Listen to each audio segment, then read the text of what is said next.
All right, we are live. What the? Where's my fucking Google effects? Ah, shit! I can't find my Google effects. Motherfucker! Oh no! No, this is how I start my podcast. I can't even find my Google effects, man. But I guess I'll give y'all a hand clap. Yeah, what's up, y'all? Yeah, what's up? What's up? Yeah, you like that, huh? Wow. Yeah, what's going on? What's going on with y'all? It's your boy RealGamer27, and we are back again with another Real Talk with the Real Gamer podcast. There you go. Okay, appreciate it. All right, thank you, Mr. Google Effect person. Oh, there it is. Okay, my computer was tripping for a second, but like I say, man, yeah, welcome to the Real Talk podcast. This is the last podcast of this year, so we might have a few more topics than usual on this podcast. We got a lot of shit to talk about tonight. We got us another special guest in the podcast tonight. Go ahead and introduce yourself, sir. What is going on, my boys? Joy-Con boys, we in here right now. So if you don't know me already, okay, I'm Nintendo Ultra. All right, I got a channel. All right, I'm getting them skits in. You know what I'm saying? We got that Nintendo content rolling. You know what I'm saying? And Breath of the Wild, the 24-hour stream that's happening, it's gonna be happening. Okay, I was thinking about it being 48 hours, but I was like, I don't know about 48 hours, my boy, but I'm gonna get it 24 hours though. Okay, so yeah, man. Really doing a 24-hour stream? Yeah. Oh my god! Good luck with that, man. Yeah, I appreciate you coming to my channel tonight. He's a good dude, good guy. I will have his channel in the link in the description at the end of this podcast, just in case if you don't know who he is. But I really appreciate you joining me. All right, let's go ahead and get the rest of the introductions out the way. Nia, she's supposed to be coming in later. She's with the boyfriend. But yeah, she I guess look forward to her coming a little later. Let's go ahead and go to Alex. All right, what's going on, everyone? Active's in here. It's the final show of 2016 for Real Talk with the Real Gamer. We got a lot of stuff to cover today. Sony, Microsoft, Nintendo. Fuck boys, we got it all. It's gonna be a good show. You're right, man. We ain't gonna talk about that, but hey, man. It is what it is, bro. I appreciate you, man. All right, let's go with your Mr. Gamer Nick. My channel is dead, aka Gamer Nick. Well, it's kind of having a surge because I'm putting random emojis on my thumbnails now. Wow. That's how I get. That's how I get people to pay attention. Hey, you said it. You've been crying on my podcast these past few weeks. Nobody comes to my channel. My channel is dead, man. I give up. I'm about to kill myself. It was dead. It's still dead. It's probably dying right now as we speak. Come on, guys. Go ahead. Nick from Game Nick Incorporated, and yeah, we're gonna talk about stuff. Okay, that's it. Alex pretty much covered everything there. I'm just all right. Okay, I'll just play. All right. Last but not least, let's go with your retro, bro.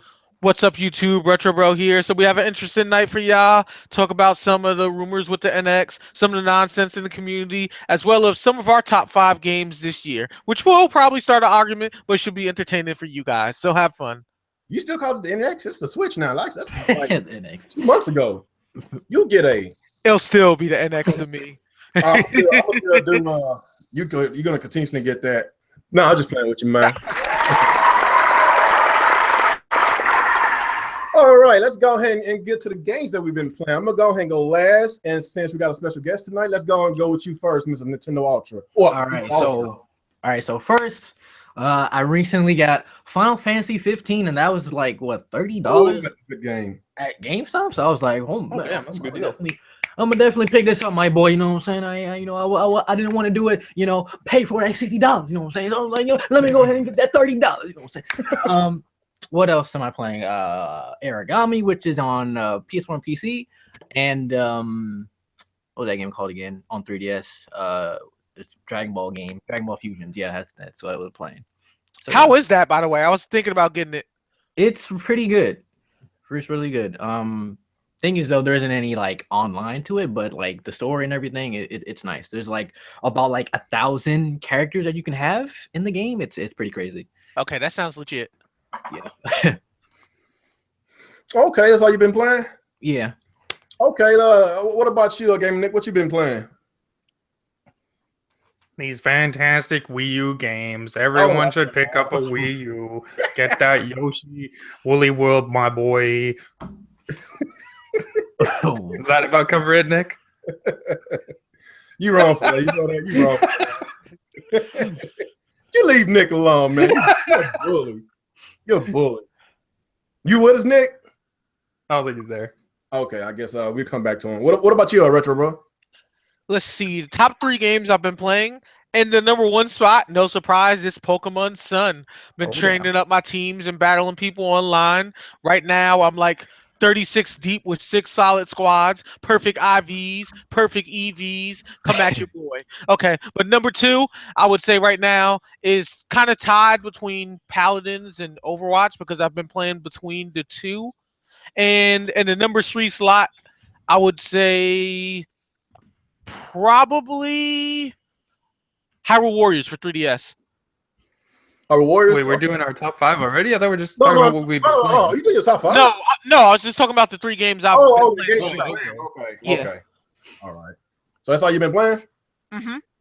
All right. What about you, Nick? Are you back with us? Yeah, I'm back playing some easier.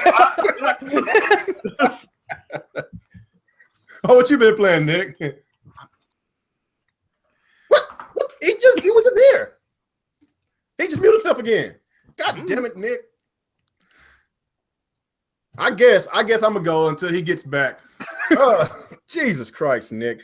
I guess the games I've been playing, I guess the past week, you know, I kind of took a couple of days off because of the holidays, spent time with the family. I was on Christmas. I was I was off of YouTube. I was off the social media, you know. So basically, around the holidays, y'all really don't. If y'all notice around Thanksgiving, Christmas, and all that, and whatever, my anniversary, it was like a week before Christmas. I wasn't on the social media. I was with my wife, my family, my kids, my mom, my dad, my brothers. I was with family. You know, sometimes you got to put the social media down and basically do what's more important is family. So that some people, they just don't realize that they're making all these damage control videos on Christmas Day, doing 2 of them on Christmas Day. I ain't gonna say it's chatty. I know what I'm talking about. There's nothing wrong uploading videos on Christmas. There is nothing wrong with that. But if you gotta be a douchebag about it and do constant war videos on Christmas, then you really need to seek some help. That's all I gotta say about it. But the games I've been playing this past week, I completed Shantae and I had Genie Hero. Oh my god, I love the game. I love Shantae. I think it was you, Alex, that told me about the game, that it was a really good game. I think Pirate's Curse. The Pirate's Curse was my first game. Yeah. And I guess the Shantae and a Half Genie Heroes is my second game, but there's still another Shantae game I need to play. That's the Risky's Revenge. So I'm gonna get that whenever I'm finished with all the games I just bought. I got so many fucking games, man. The games I purchased yesterday was Quantum Break, Call of Duty Infinite Warfare. What else I got? Battleborn, Deus Ex Human, Mankind Divided. Grand Theft Auto 5. Those were the 5 games that I bought yesterday. I've been playing Sleeping Dogs. That's a really good game. I really did enjoy the game. It's a really very underrated game. It is very underrated. I really do like it. It's a good game. I beat Outlast. That game it's a scary game. I don't know if y'all play Outlast. Matter of fact, there's supposed to be a sequel to the game Outlast 2. I think it's supposed to be coming out in 2017. But if you didn't play Outlast, that's a scary game. Play it late night, man. Like, this is this kind of game that you don't fight back, you gotta run and shit like that. I was like, man, you got all these scary ass people just popping in your face, in a dark room, man. I was like, oh my god, this is scary, man. I will put that up top with them, the horror games this generation, but I'm gonna still say the Evil Within is the best horror game this generation. I love Evil Within. Outlast is a really good game. It was free on the Xbox for Go. If you got Xbox for Go, you better get there before they take that away. It's a good game. I highly recommend that game. So I believe those are the 3 games I've been playing these past few days, and probably tomorrow I'm gonna stream Call of Duty Infinite Warfare. That game is surprisingly good. I played the demo. And I bought it for $35. It was on sale for $35. So I got a really good deal on that. So I'm probably streaming that probably tomorrow, whatever. Get some extra time. Yeah, the campaign was actually good. It was way better than Black Ops 3 campaign. Yeah, so I'm really excited to play that. I just got some really good deals. Battleborn, they said that it's supposed to be like a clone to Overwatch, and it's not.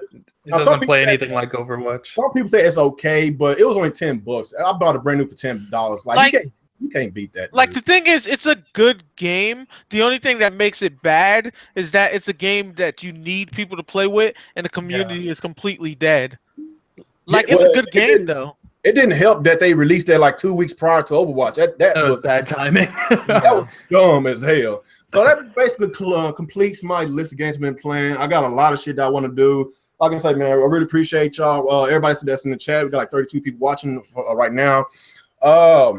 You know, I guess I'm really liking what I've been the Q&A these past few weeks, man. I feel that I'm getting more people coming to my channel, new people coming to my channel. So like I said, I really appreciate y'all ongoing support. Let's keep this movement, let's keep it going. Like I say, my team, we always stay the same. We keep it entertaining, we keep it funny. So that's basically all I gotta say. Let's go ahead and get to our topics, and let's go ahead and start with this Nintendo Switch rumors. Like the rumors just getting out of control. Like what I won't say it's been out of control. It's just getting worse. And I expect this. You know, I said this for the longest that like prior to the reveal, well, I won't say reveal, we already know, but prior to the presentation, the Switch rumors is going to get from bad to worse. That's what's going on. We're getting all these rumors and more rumors and stuff that we already knew about months ago. They just basically regurgitating the shit again, like we already knew about this shit. Now more rumors is coming in. Now they saying the battery life is, you know, is garbage. They saying that you can't take the battery out. So we could talk about that. Like I've been saying this for the longest, like just wait until January 12th until we get the full details. People are already putting the tombstone on the Nintendo Switch, in which that's what Nick said in his video today. I watched this video, so shouts out to Nick. Check his channel out. It's in my link in the description below. So, Alex, what you think about all these rumors that's coming out, man? With the Assassin's Creed supposed to be a day one for the Switch, you can't replace the battery, just a lot of stuff, man. What you think? Like that stuff is common sense though. Like Assassin's Creed was there for the Wii U. Why wouldn't it be there for the Switch? And it's a tablet. Why wouldn't it have a built-in battery? All tablets have a built-in battery. Just like I've not seen a tablet where you can remove the battery. Have you guys? That doesn't seem like a common thing. Just like cell phones do. Exactly, same thing like a cell phone. So I don't understand why people are so confused by this. Or the 3DS for that matter. 3DS is a built-in battery as well. So why would the Switch have a removable battery? It's a tablet. And on top of that, people just reiterated 3-hour battery life when it's on like full speed or whatever. But it has Type-C USB, which supports quick charging. My phone is on a Type-C charger right now, charging. It charges up to 85% within 15 minutes. Battery life is not an issue with Type-C chargers. So people don't really need to worry too much about that. But there's a lot of rumors going on. Like, which one you want to talk about? Whatever, man. Just so many, man. Like, that's why I really haven't, mentioned a lot of it on my channel, because it's overload, man. Like, I'll just wait till January 12th, man. Just whatever. Yeah, we're only 2 weeks away at this point. Yeah, and it's getting worse. Yeah. So what you think?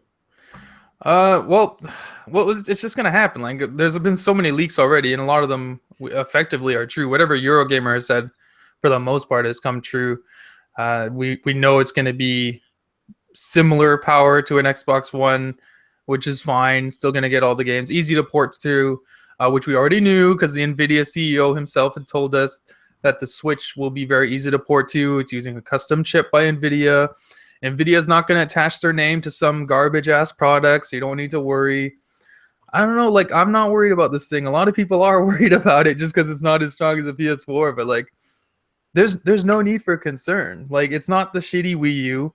It doesn't have its own stupid architecture, which is hard to develop for. They don't have to make games from the ground up. It's going to be easy to get the games over. We already know that it can run Dark Souls 3 because those developers told us it can, and they were happy with the performance. That's a next generation game. I don't see what the concern is. And we're gonna get cartridges back, which is awesome. No more Blu-ray discs, which means no more installing onto the hard drive directly. Also, no more install time. No more load times for your games. Fantastic. It's a lot of good stuff with the Switch. But yeah, just 2 weeks, then we'll find out what the lineup is. The only thing that sucks is Rockstar did come out and say they don't trust. Effectively, they said they don't trust Nintendo and they're not gonna support the Switch. So that one kind of sucks. So no, don't expect Grand Theft Auto. Don't expect Red Dead Redemption. But obviously they have legit bad blood. But yeah, EA they'll probably show up, and Activision. I think Activision already said they're showing up. So you should be good, and we'll see how the sales are in the first year. Like, to be honest, it's not about the hardware with the Switch. It's about the sales. If it sells well, you're going to get games this time. If it sells poorly, they're going to fall off. Because there's no excuse as far as porting goes, because it's easy to port to. It all comes down to, are they going to be able to sell this thing? And from fan feedback, from just in general, how many people are excited about the Switch, it's going to sell well. Yeah. So, yeah, I don't know. Yeah, we just got probably like maybe just a little bit of negative Nancy's out there. It's just not many of them, man. From what I can tell, the people that are upset the most are the people that are scared. It's the people that just legit don't like Nintendo. They don't want them to do well. These dudes are scared right now because they see the potential of this console. They see how people are so excited for it. They don't want, for whatever reason, they don't want Nintendo to do well. And it's very clear that this console has a very, very good shot of doing extremely well. Technically, it could even reach Wii levels, which is nuts to think about again. It's like for all the people that want to pretend that they want a Nintendo console when they know they don't. I just want you to think about this objectively. If you're a PlayStation fan, then what's your reason of not getting the Xbox when they have practically the same games? If you're an Xbox fan, what's your reason for not getting PlayStation when they practically have the same games? So if Nintendo did the same exact formula and wasn't different from them, then would you really go over to them when you're neglecting the other console for whatever reason? Yeah, like realistically, if you look at the PS4 Pro and the Scorpio, which comes out in 2017, you look at the Switch, both the Pro and the Scorpio have no exclusive games. The normal PS4 and the normal Xbox One will play the same games. The Switch is the only console coming out that is going to have its own lineup of games. Exactly. It's the only console to get excited for. But that's just being real. The exclusives, because know, PlayStation and Xbox share about 70% of the gaming lobby. It's the same shit. They have even within their own ecosystem. There's three Xboxes. They all play the same games. There's three PlayStations. They all play the same games. She asked me a question yesterday. She was like, you play both your consoles, the same consistently. Like, which one do you like the most? Which one is better to you? I told her, I really don't know, because I like both consoles, and both consoles for different reasons. Yeah, for different reasons, and they both can learn from each other. That's why I've been buying a lot more PS4 games lately. But yesterday I bought more Xbox games. Xbox has a better controller and their online's better. But PlayStation has more single player games, and you can stream to YouTube directly. Yeah, that's what I was about to say. But that like I said, they can both learn from each other, and you get the same exact experience whenever you play the video game, because they share the damn same games. They don't really have any exclusives, so I told you, it's hard to just judge, because they both I like both of them. But if one has a lot more exclusives than the other, they both about the same as far as exclusives. I don't count the little indie stuff and those little weeaboo stuff. No, I don't count that stuff. And fuck you, man. Nier Automata is a beast. Some weeaboos in the chat, man. You should play that Nier Automata demo. It is awesome. Real just mad because the anime crowd be making jokes about Dragon Ball. Exactly. All right, let's go and get your feedback, Ultra. What do you think about these overload of rumors and stuff, and the whole battery situation? And I didn't know Rockstar came out and said anything about the Switch. So what do you think about all this stuff, man? Are you just like me, wait till January 12th gets here? I'm kind of like you, kind of just want to wait till January 12th. But also, I'm really tired of it though, because we've been going through this since when? Over a year. We've been literally sitting here just listening to rumors every day, and Obi-Wan, what's going on, everybody? But his sources were saying there's a Nintendo VR thing happening right now, and they're making it. Now, I'm not really a big fan of VR, but I mean, that's good for those people that that are into VR. But yeah, that's what his source has been saying, or whatever. And the Assassin's Creed and EA apparently doesn't want what's that game called again? Mass Effect Andromeda. They don't want that game on the Switch because which game was it on the Wii U at launch? Mass Effect 3. Mass Effect 3, yeah. So the reason why that's so terribly, they don't want to put Andromeda on the Switch now. That's nonsense. That's the reason why they never so put 1 and 2 on the Wii U.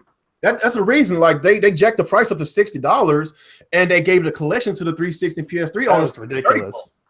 They had it for a cheaper price. Like you would have had to been crazy to buy the Wii U version. Yeah.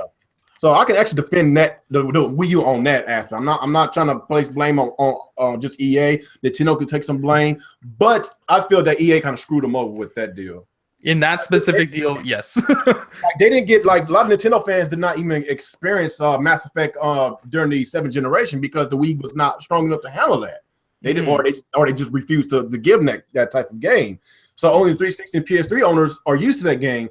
But what did EA do? They gave them another collection, let them play it again. So why not give the collection to the Wii U owners so they could catch up to the series? So whenever the Andromeda comes out on the Switch, they are familiar with the series. So that right there, that's kind of on EA on that. That's kind of fucked up. That's just how I feel about it. So are you finished with your topic, Ultra? Yeah. All right. What about you, Nick? Isn't it like the same rumors? Oh, no, first it's back to being less powerful than the Xbox One again. Is that what I'm hearing? That was one of the oldest rumors. It's like it's less than more than about as powerful as PS4, then more powerful as PS4, then not as powerful as PS4, but still as powerful as Xbox, but slightly more powerful as Xbox. Now we're back to less than Xbox again, or stuff like that. Now people are like, oh, it's gonna be less powerful than Xbox. Goodbye third-party support, and it's like.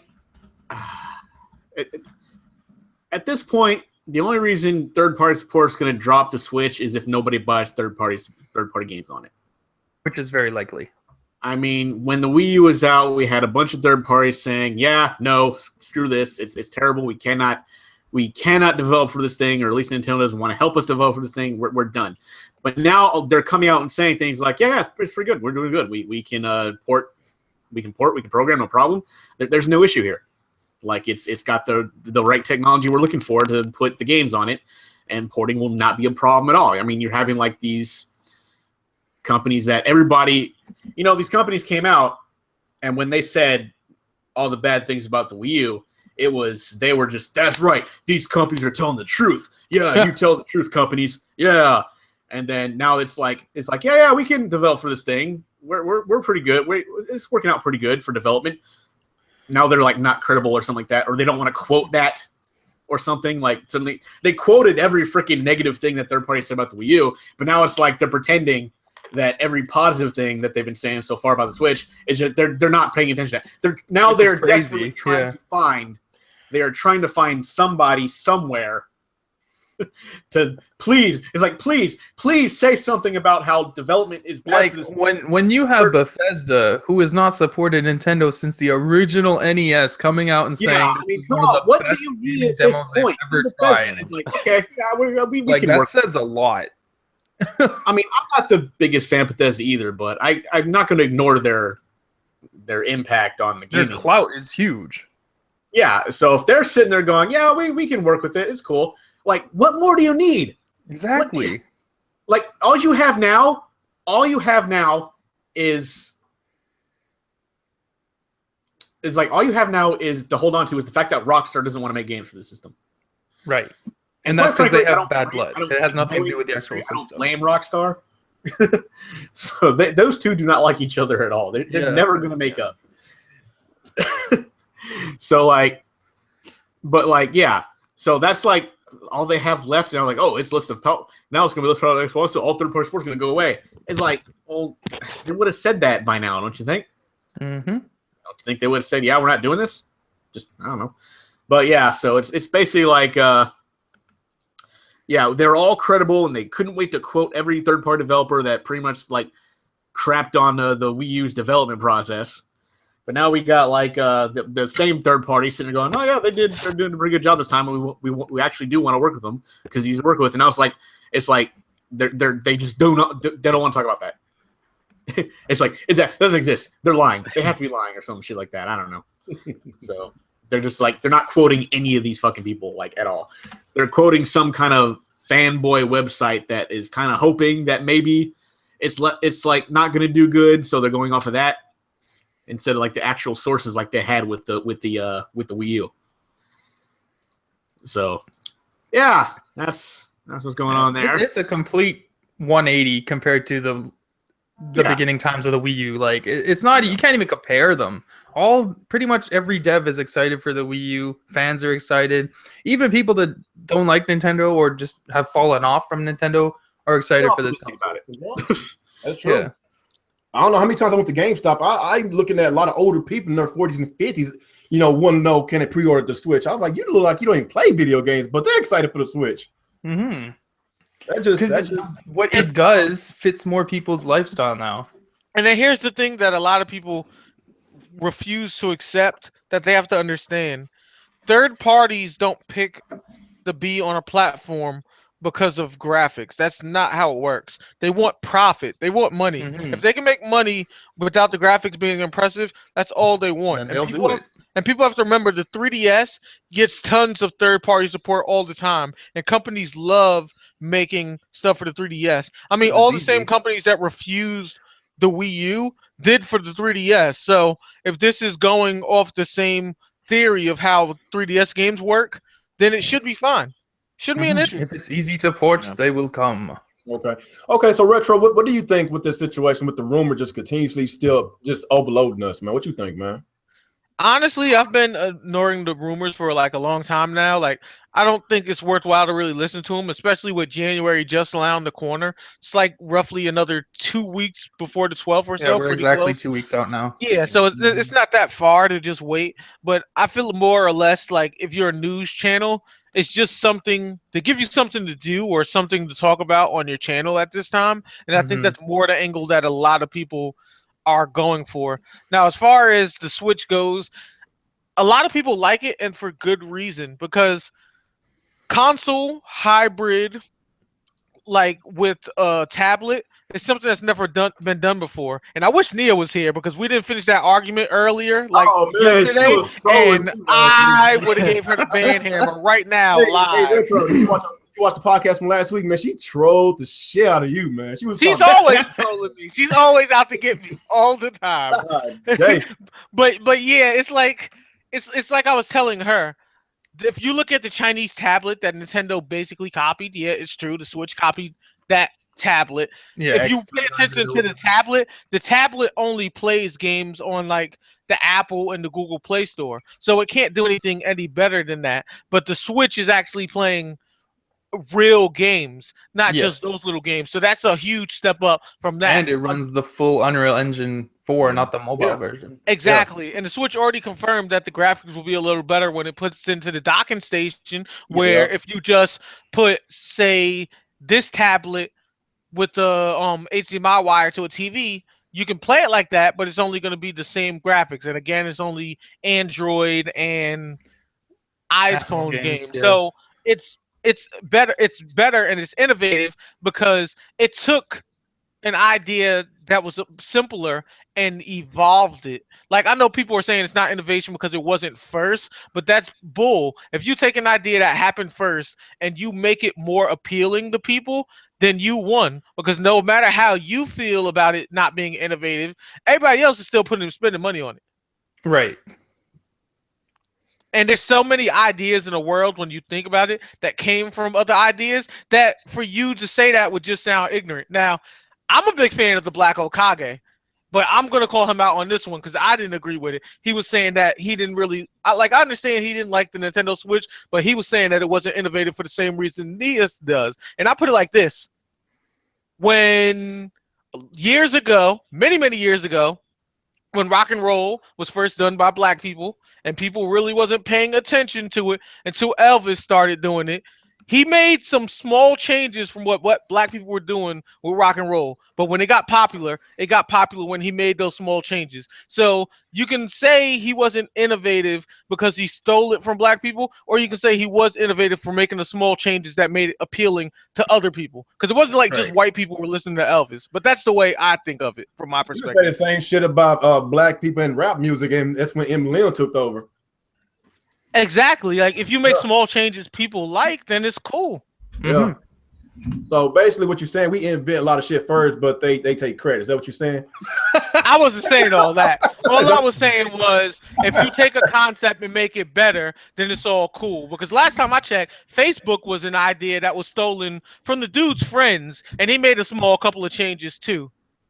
I'm sure y'all saw the Facebook movie. Uh-oh, your haters in We here. got your number one troll here, Retro. Get him. Hey, tell us step in the stage. What's going on, D? You all right? Hi. I just had hot chocolate, so I'm really happy. That's good. That's Good. Good. You ready to talk about some fuckboys I then? hope you heard what I said. What? Because I was talking the most trash. I called you and the Black Okage out. Exactly. But what?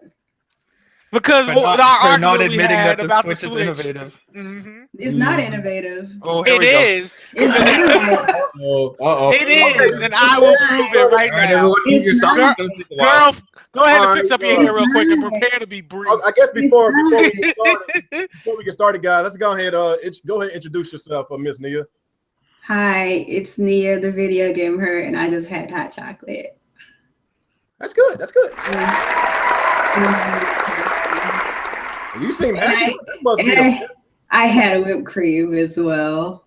Oh shit! Hold on. Wait. Are you talking about actual hot chocolate, or is that a euphemism or something? Wait. What kind of whipped cream? It's made with the extra creamy. Hold on. Did you do some inappropriate stuff with that whipped cream? I know you said you did before. Okay. First of all,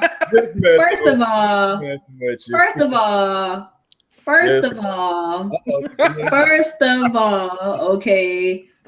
I don't kiss and tell. Okay. So that means yes. Second of all, it's legitimately just.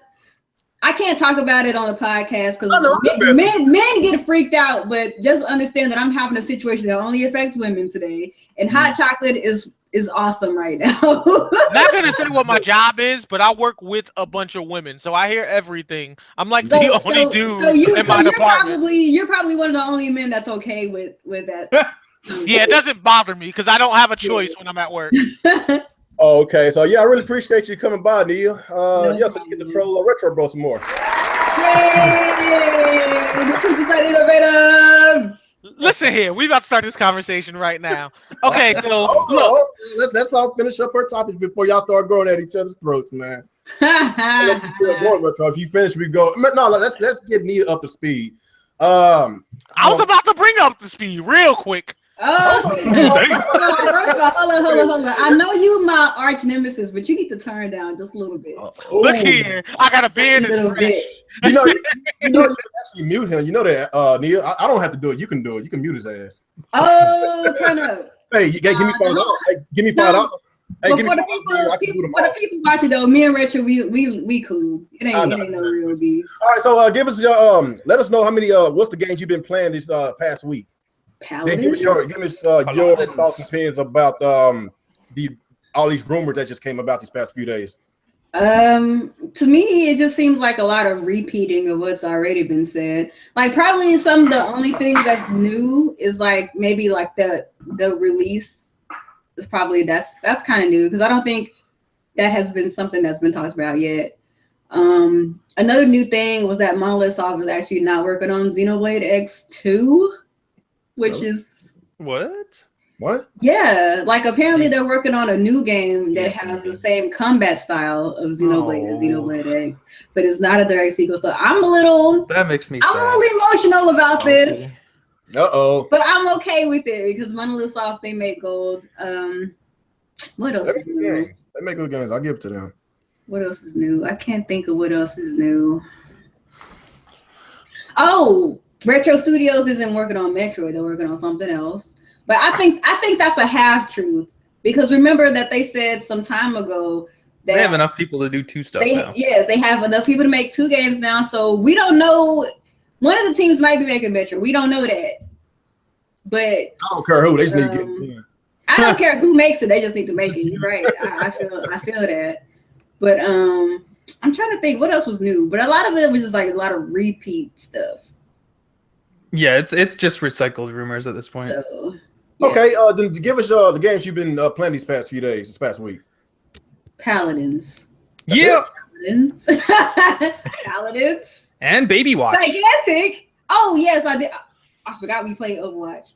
Overwatch. that wasn't a shot. That wasn't a shot. I legit. That's gonna be my Christmas gift to the both of y'all, so we can squad up. We need to conquer Overwatch immediately. I mean, maybe I would like it Paladins better if I played it more. But what else did I play? Grim Dawn. I'm sure it's better on PC. It is. I think so too. I played Grim Dawn and I can't think of anything else at the moment. I said gigantic. Yeah. Yeah, you said gigantic. Yeah. That's all I could think about at the moment. What, nobody plays Shantae and have Genie Hero? Just me? Too expensive. I need to get Shantae. Wait, is that like a remake of the first game or something? No, it's the new game. It's new. Dang, I'm surprised. That was the Kickstarter one.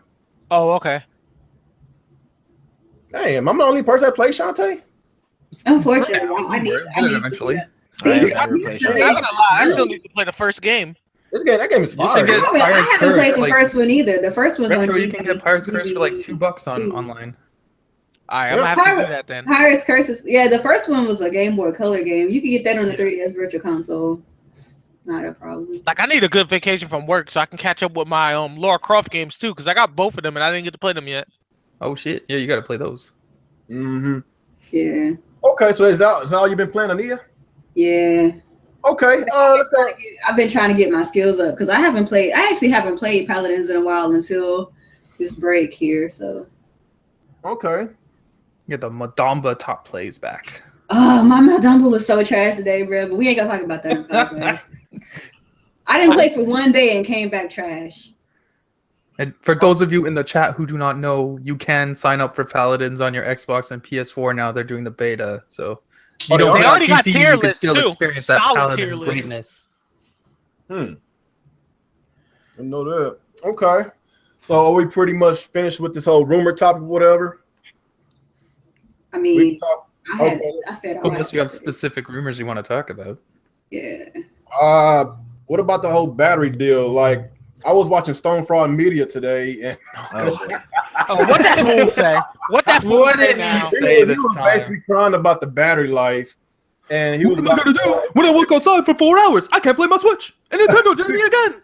He Half the basically people crying about this 3-hour battery life and know they gonna have it docked anyway. Oh my god. Okay, I'm about to make the 3 realest responses ever. 1, all the people out here complaining don't do hell gaming, whether it be a 3DS, a cell phone, a tablet, a video, etc. 2nd, half the people complaining don't even play 3 hours on their consoles. So Well, what's to the be complaint fair, about? Stone Fraud Media doesn't play games at all, so play game. That's my point. Like, and that's the lifetime. That's their lifetime ownage of it too. 3 hours. exactly. That's probably how much he put in on his PlayStation 4 in all shit. Yeah. And you already know, like, Hori and all of them are gonna be making battery packs, so it's like, whatever. Definitely. Mm-hmm. Like they make those juice packs for iPhones and shit. There's definitely gonna be one for this thing. One thing that does suck though is that the battery's not gonna be removable. I was hoping that it would be like for the 3DS how it's removable, but I guess at the same time It's a tablet, not really though. that big a deal. It's like whatever. It's not like a deal breaker. Like the size of the battery in a tablet is almost the entirety of the tablet. That's true. See, that's There's why no way you're gonna be carrying one of those around. True. That's true. Mhm. Unless you're trying to look like a Ghostbuster in public. That's true. Okay, so that's basically it on this topic. Yeah. Yeah, pretty So much. have we agreed that it's innovative or what? Uh-oh. Oh, absolutely. It's not. I'm sorry, dude. It's not. Okay, we about to have this discussion right now. I'm gonna prove right now how innovative it truly is. I'm gonna screen share with you guys. Oh, y'all saying that the Remember, Switch- All right, check out this that innovation. Here is the Nintendo Switch. I found an early copy. Boom. It's only $200. You can buy it Boom. directly from Nvidia. It comes with a Boom. different controller though. But this is definitely the Switch. Don't pay attention to anything else here. This is a prototype name. Boom. This is And actually the Alex Nintendo just dropped Switch. the mic. He just dropped Pure the mic. innovation right here, guys. He just And you- dropped the mic. Force experience for game streaming service. There you go. So there you But go. see- Switch. But Exactly. see, I have an explanation for that, and this is the explanation we gave that you missed. See, here's the thing you have to remember, though. You have to remember that when we look at the Chinese tablet, or even with that, there's certain games that they're limited to playing that the Switch is gonna have. So the options of more of the games you have makes it better. Let's also remember that the Switch, when it goes into docking port, ups the graphics a little bit. If you take the Chinese tablet and you hook it to a TV, which you can play like that, it doesn't increase the graphics any bit either. It's taking some small changes, making some little differences to make it better, and that's what not makes it innovative. because it's That's not innovative. That's just an evolution of tech that's but see, from a business standpoint, that's what businesses call innovation. When That's you not steal innovation. somebody's stuff and make it a little better to make a profit, businesses consider that innovation. That's not innovative. I'm talking from a business standpoint, and this is from somebody that's a business major. That's considered innovation from a business. You heard him. standpoint. He's a business major. I mean, you can say what you want, but at the end of the day, if businesses that make big money consider it that, and they got more money than the both of us, then we both wrong. Just saying. Neil, I think what Retro Bro's trying to say, he's gonna hit you with his wallet. He's gonna slap you with his wallet. That's right. He's gonna hit you in the face with his diploma and be like, "I'm a business major. I know what innovation is." I'm gonna roll it up real tight. What you got for him, Neil? Get him. Come on. I feel like I've already made my point. Ooh. And then you already and you know what? And you know what, Nia? And you know what, Nia? Your point is as sharp as a butter knife. Oh, You're spreading it on toast right now. Hold up. My degree is in psychology, okay? Oh, Don't make me go there. But I'm not gonna do it. Okay, but your difference is talking about how people think in their feelings, and I'm talking about how to get over on people and make bread. It's a different thing. oh, he's talking about money. But in order for that to happen, you have to know the psyche. You have to know how people think. Hey, don't make me call Zen here to sign off of your OJT records. Don't bring his ass in here. It's gonna be all. He probably co-signed. I tried to get Zen, man. He's just not have been answering me these past couple of weeks. He's been too busy enjoying that pro life. Oh, he got a pro now? Yeah, he got one for Christmas. Mm-hmm. Really?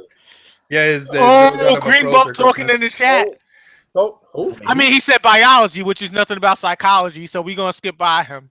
Oh, yeah, they talking trash in the chat, man. I didn't mean to spark no trash talk, though. It's all Look here, the flames are lit, and the gasoline is pouring. We all friends. It's true, we team Paladin. That's Team true. Paladin boys. Man, I'm gonna have to try this Paladin games. Y'all make it seem like it's the best invention since slice. It is. It's one of the best games that came out this year. Look, real. It's better than sliced bread. It's those garlic biscuits that you get at Red Lobster for free. Oh, the cheddar biscuits. Oh, damn.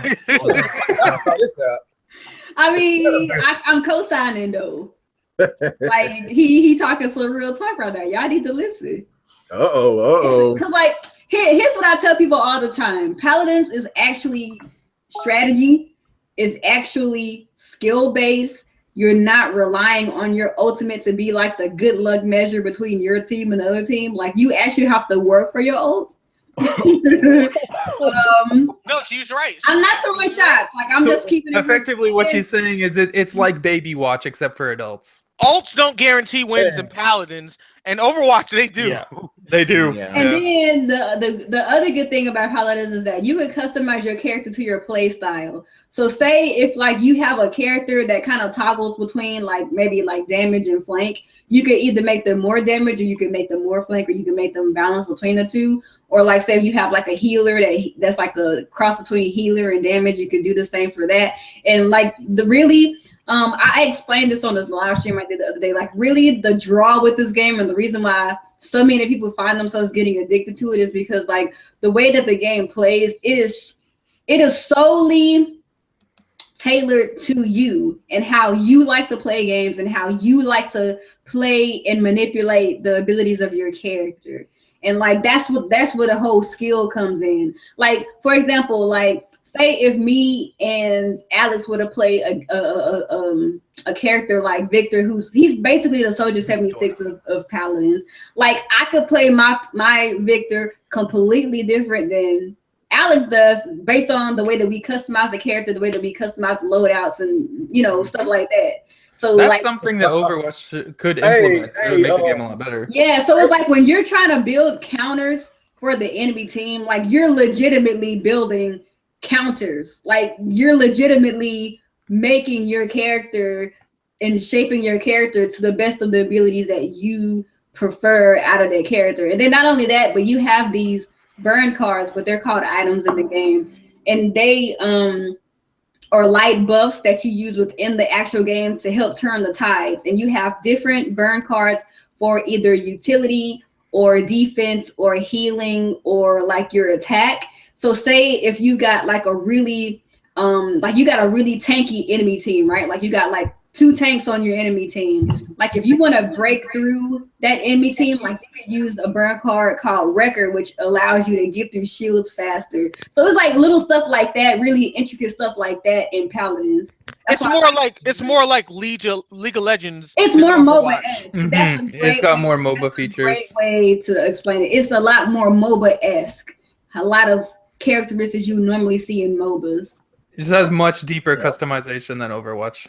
I played Paladins. And y'all saying that the console people, we're gonna get the beta. It's right? already out. You can sign up for it now. Yeah, it's closed out for right now. So I know y'all playing on PC. So if I want to sign it up, will y'all play with me on whatever console? Yeah.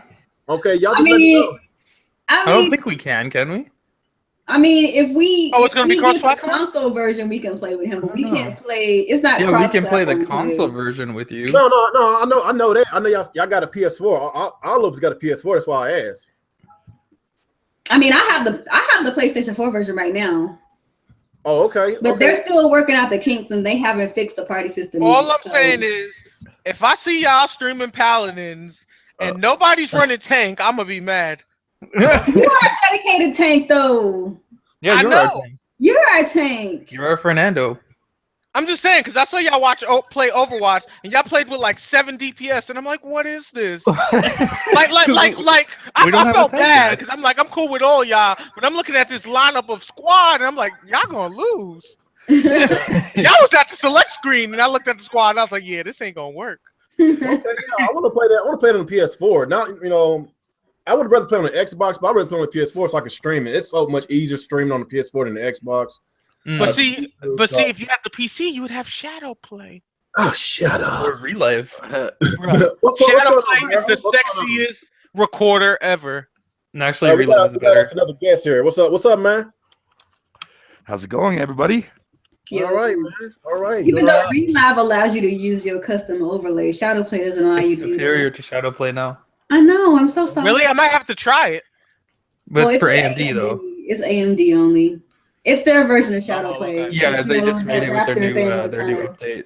Man. Okay, let's go and get back to talk. We actually, this is a perfect example. They innovated on what Shadow Play offered. Shut up. Oh boy. No, he right. He right. I co-sign that. Shut up. Nobody care about you. I gotta care. I put my initials and the signature. They would want to freaking have Relive whenever I literally just got an NVIDIA card. You just jumped ship from AMD, lady. Okay. Hey, what was he talking about a while ago? Because we way off topic. Sorry. Yeah. But let me address somebody in the chat real quick, and then you can move on. Uh-oh. I didn't say what I said about Paladins to say that Overwatch is trash. That's not what I'm not saying that Overwatch is trash, but in my opinion, Paladins is just better. But Overwatch isn't trash. It's a good game. You just triggered them. You shouldn't have said better. Overwatch fanboys. It is better though. I play both games, but Paladins is better from a competitive standpoint. Now, if you're just talking about from a casual standpoint, then it's Overwatch hands down because it's, you had to say it like that, didn't you? Oh my god! I mean, was gonna trigger them further. Why you gotta trigger them like that? Right though. Look here, you expect me to trigger people? Co-signing.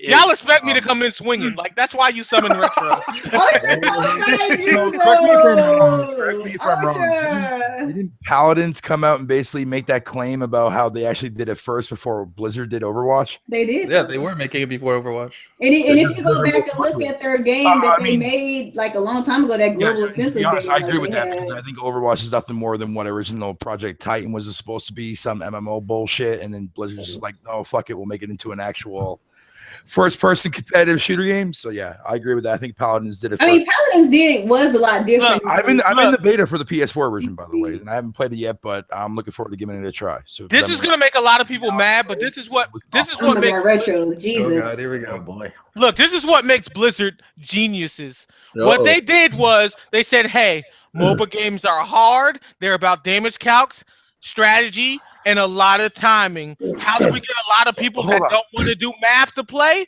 Did you just put Overwatch in the MOBA category? It's not a MOBA. It's in the casual MOBA. Yeah, I wouldn't even go that far. No, casual, sure, yeah, because anybody could pick up that game and. I would. You know how you go to your rec center and you have an event pool and you got the kiddie pool. Otherwise, oh hell to the motherfucking no. Hell no. There's nothing MOBA. What Blizzard did was they took a genre, they created their own FPS genre because they have never done that before outside from they never done any of that crap before. So them making a MOBA style game, if they wanted to make a MOBA style game, they could have easily done so and dominated in that genre if they wanted to. Fuck League of Legends. They have Heroes of the Storm. They already have their MOBA. Yeah, exactly. They already got So Paladin or not Paladins. Overwatch is. No.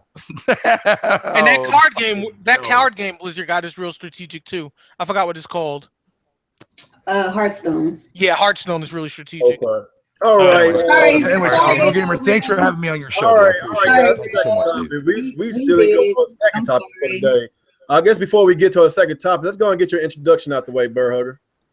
All right, guys. You guys know me all too well. I'm your boy, Bigger29. Thank you very much. I appreciate it for letting me be on your show. I appreciate it. And don't mind me, I'm fucking half lit right now, so it's all good. Glad to be here. All right. I hope we got everybody here had a Merry Christmas, and hopefully everybody has a safe and secure holiday freaking New Year's. I'm gonna have a ridiculous. Oh, my New Year's is about to be awesome. I got off from school. Mine too. I'm gonna go to Dave & Buster's. Go to our next topic. Just tell us give us your little list of games you've been playing for this previous week. Then we could go to our next topic. Okay, real quick. Witcher 3, Doom, Let It Die, and now Final Fantasy 15. Oh, that's a good list, man. I was surprised you weren't playing that trash indie shit you always been playing. You comparing me to Jack Move Johnny? Oh, no, but to be honest, I'd rather play a lot of the games that Jack Move does play. I know a lot of people don't like him, but that's my friend. Hey, look, to be honest, I'd rather honestly, I'll put up any indie game compared to a majority of AAA games anyways, because AAA fuck you in the rear hole. So I don't recommend playing any of the actual indie games that I do play. All right, so those are the games you've been playing. That's a good selection. Okay, guys, second topic because we way off schedule, man. Sorry, that was partly my fault. I know y'all. Love for Paladins there, Dia. Paladins is life. My second topic I want to talk about is basically Phil Spencer and people basically coming out and saying that he's a hypocrite for what he said and everything. Of course, he came on Twitter and he basically said he said something about he was a big fan of the Time DLC that the concept cover. But we already talked about this in my podcast a couple of weeks ago. So basically, this article, I know you did a video about that, Alex, about somebody said that he was suffering from a short-term memory loss. They was basically going back. I can find the article if you want. And basically, Microsoft, they the one that was doing the first 30 days with the content, the exclusive content for the DLC and all that. And of course, they did that last generation. But I basically came out and I kind of defend them a little bit because you got to remember, last generation he wasn't causing the shots last generation. He just came in here about a few years ago. And he took over for Don Matrick, and people was bringing up the Rise of the Tomb Raider situation, but that deal has already been done before. Donnie Matrick's deal. Yes, the Don Matrick deal. A lot of people still want to call him a hypocrite. And look, he even said that we did this before. He just said he's not a big fan of it. And basically, in order for me to call him a hypocrite, is let's go move forward and see if Microsoft are they going to still get these deals done to keep exclusive, keep content off the other platforms, even though if it's like for the 30 days or whatever, or they're gonna do more time exclusives like the Rise of the Tomb Raider, or they're gonna do shit like that. And I think Dead Rising 4 is time exclusive. So, those deals has been done a long time ago, and I believe Phil Spencer was not part of that. I'm not sure if he was part of the Dead Rising 4, but if there is more deals going to be done in the future, then you can go back and say, look, man, you say you was a big fan of it and you did it again. So I could kind of go with him on that aspect, but he's going to eat his words if Microsoft continues and do that same practice. I'm not a big fan of time DLC or time exclusive. Time DLC is stupid, but he should be securing exclusive titles for his console. Yeah, that's why I'm saying, like, you need more first parties. Yeah. That's what Microsoft is lacking, is first party studios. First party or at least third party exclusives. Like Xbox as a brand was built on third parties, a few first parties, and a lot of exclusives. Now they're not like that anymore. Yeah, that's what. Yeah. Basically, we've been saying this for the longest. The PlayStation, the Xbox is a third party machine, but look, we can all agree and say the PlayStation lineup was not that good this the first couple of years on the market, but going to 2017, it's looking really, really good. Very, very strong for Sony in 2017. Really, really good. I'm really excited for 2017's lineup, and I'm not excited for Xbox in 2017. Only games I'm excited about is Scalebound and whenever Cuphead is coming out. That's the only games I'm excited about. Everything else, I just don't know, man. No love for Sea of Thieves? It looks like a niche title. I'm not sure, man. I don't know, man. It looks like, but it is modern. It is modern rare, so yeah. I don't know, man. I don't know, man. It looks like a game you can only play for like a couple hours and get bored of it. Yeah. I feel you on that. Oh, let's start with you. Let's start with you, Nintendo Ultra. What you think about it, man? What you think about Phil Spencer and the whole entire exclusive stuff? People call him a hypocrite. Do you think he was a part of those deals when it was done with the time exclusive and stuff? Do you think he's been a hypocrite? What do you think, man? I think the dudes need to chill out with the homie Phil Spencer. I mean, Phil Spencer's a cool dude. So I mean, he needs to continue what he does, and I mean, that's pretty much it. I mean, people should just like chill out. But yeah, he's a pretty good business guy. Yeah, he did a lot for the Xbox brand these past couple of years, man. I feel like people just complain a lot more, man. Like, there's so much that this man can do. Yes, we do want more first-party more studios, and we want more first-party games or maybe more third-party exclusives. That's what Microsoft needs to do. They need to step away from this time exclusive stuff. That's what they need to do. But time will tell. Like, I'm not going to judge until E3 come around. If E3 comes around and we basically, they basically showing the games that we already know is coming out, that's when we could trash Microsoft. But until then, I'm gonna just wait and see. That's just how I feel about it. What about you? It's been 3 years. What about you, Alex? Phil Spencer is good. I like Phil. Everybody knows I think Phil Spencer is the best thing to happen to Xbox. Donnie Matrix there tried to kill Xbox. I don't know why he tried to kill Xbox, but he tried to destroy it. And Phil Spencer came into a very bad situation with a console that was weaker than the competition. It was a console that wasn't made to play games. It was a console that was made to watch movies and play TV. That was Donnie Matrix's idea for the Xbox. And Phil Spencer came in. He kind of changed some stuff around. He brought his own version of the Xbox. And he's done a lot of good things. But at the same time, like Phil Spencer says things like, I want to make Xbox have more first-party lineup. He also said in 2016, they have so many exclusives that they have to push some back to 2017. Then 2016 rolls around, first 8 months of the year, one exclusive. That's crazy. So that kind of shit I don't like. He blatantly told us he had so many games coming for 2016, they had to push them to 2017. We got one. Now, if people want to be mad at him, then that's something to be mad at him about. That's legit something because he like straight up lied. But at the same time, you can't get mad at him for these kind of deals that Don Matrix had made because that was out of his control. But at the same time, it was very stupid of Phil Spencer to say that because the Xbox as a brand since it first arrived on the scene, Xbox's deal was we're going to throw money at third parties and get games. That's just going to laze away. That's what they did for 2 generations. Like Phil Spencer is changing that. His idea is to change that to get more first parties. Yeah. And he's obviously moving Xbox into into PC and merging it into one, which I'm thankful for. But at the same time, like, you can't get mad at him for these kind of deals that Matrick did, because he had no control over that. Yeah, I think Phil's a good guy. Like, in the long run, what he's doing makes more sense, because they're gonna have more first party exclusives eventually. But as of right now, they're seriously lacking in that department. Even though they have Rare, and Rare has so many IPs. Where's my Jet Force Gemini? Where's my Battletoads? Where's my Perfect Dark? Where's Banjo Kazooie? There's so many that they're sitting on. You'll be waiting a long time. You know how many Nintendo guys will go out and buy an Xbox because of that? Huh? Oh, I say, do you know how many Nintendo guys will go out and buy an Xbox? That's what I'm saying. Like, these, what I'm about to say is gonna sound rude and whatever, but these Xbox mouth breathers, all they buy are first-person shooting games and racing games, and they don't like anything else. Anytime a Japanese game comes out, they get mad and they say it's garbage. We don't want it. You got Rare Replay, 30 games for like $30. It fucking bombed. Yeah. And then Sunset Overdrive came out. Too much color. It bombed. Came out. It's a third-person shooting game. It bombed.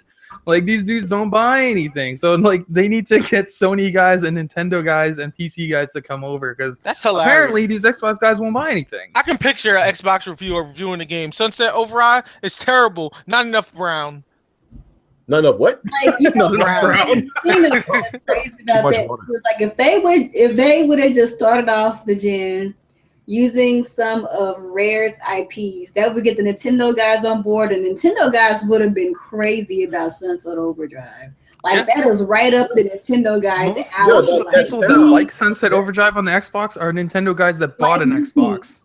Like me, like Sunset Overdrive, like me, and like freaking Levelhead. I bought it. You know, a lot of people bought it. Well, I won't say a lot of people. When it inevitably comes to PC, I'll get it, because we know it's going to come soon. I hope it does. Like Phil Spencer said, it's up to Insomniac at this point. They're going to do it because they didn't make the money they wanted. Right. I don't know. They keep saying that they were happy. They're actually happy with what they did. It's still sold over $1 million. That's called PR talk. They want the money. I think it's sold like around 1.3. It depends on how much money. Yeah, but like, gave them that's because the price dropped dramatically. You got to remember, it became free on Xbox Live. That's never a good sign. No, I'm talking about before it became free. It was already over $1 million before they. Yeah, but it was already less than half price within the first few months. That's true. I remember that. It's one of those things where you got to pay attention to what they say in PR talk and compare. This thing like it don't cost that. Why is there a Nazi person in the chat? Get out of here, Nazi. Whoa. What? Nazi? Control your actual chat. The Swatica. Oh, that shit? Nah, I don't play that shit. Whoa, fam. What? Be gone, Nazi. I don't play that shit. He blocked. Yeah, I don't know what this shit was. Just what the fuck, man? We got some weirdos out here, man. People are weirdos, bro.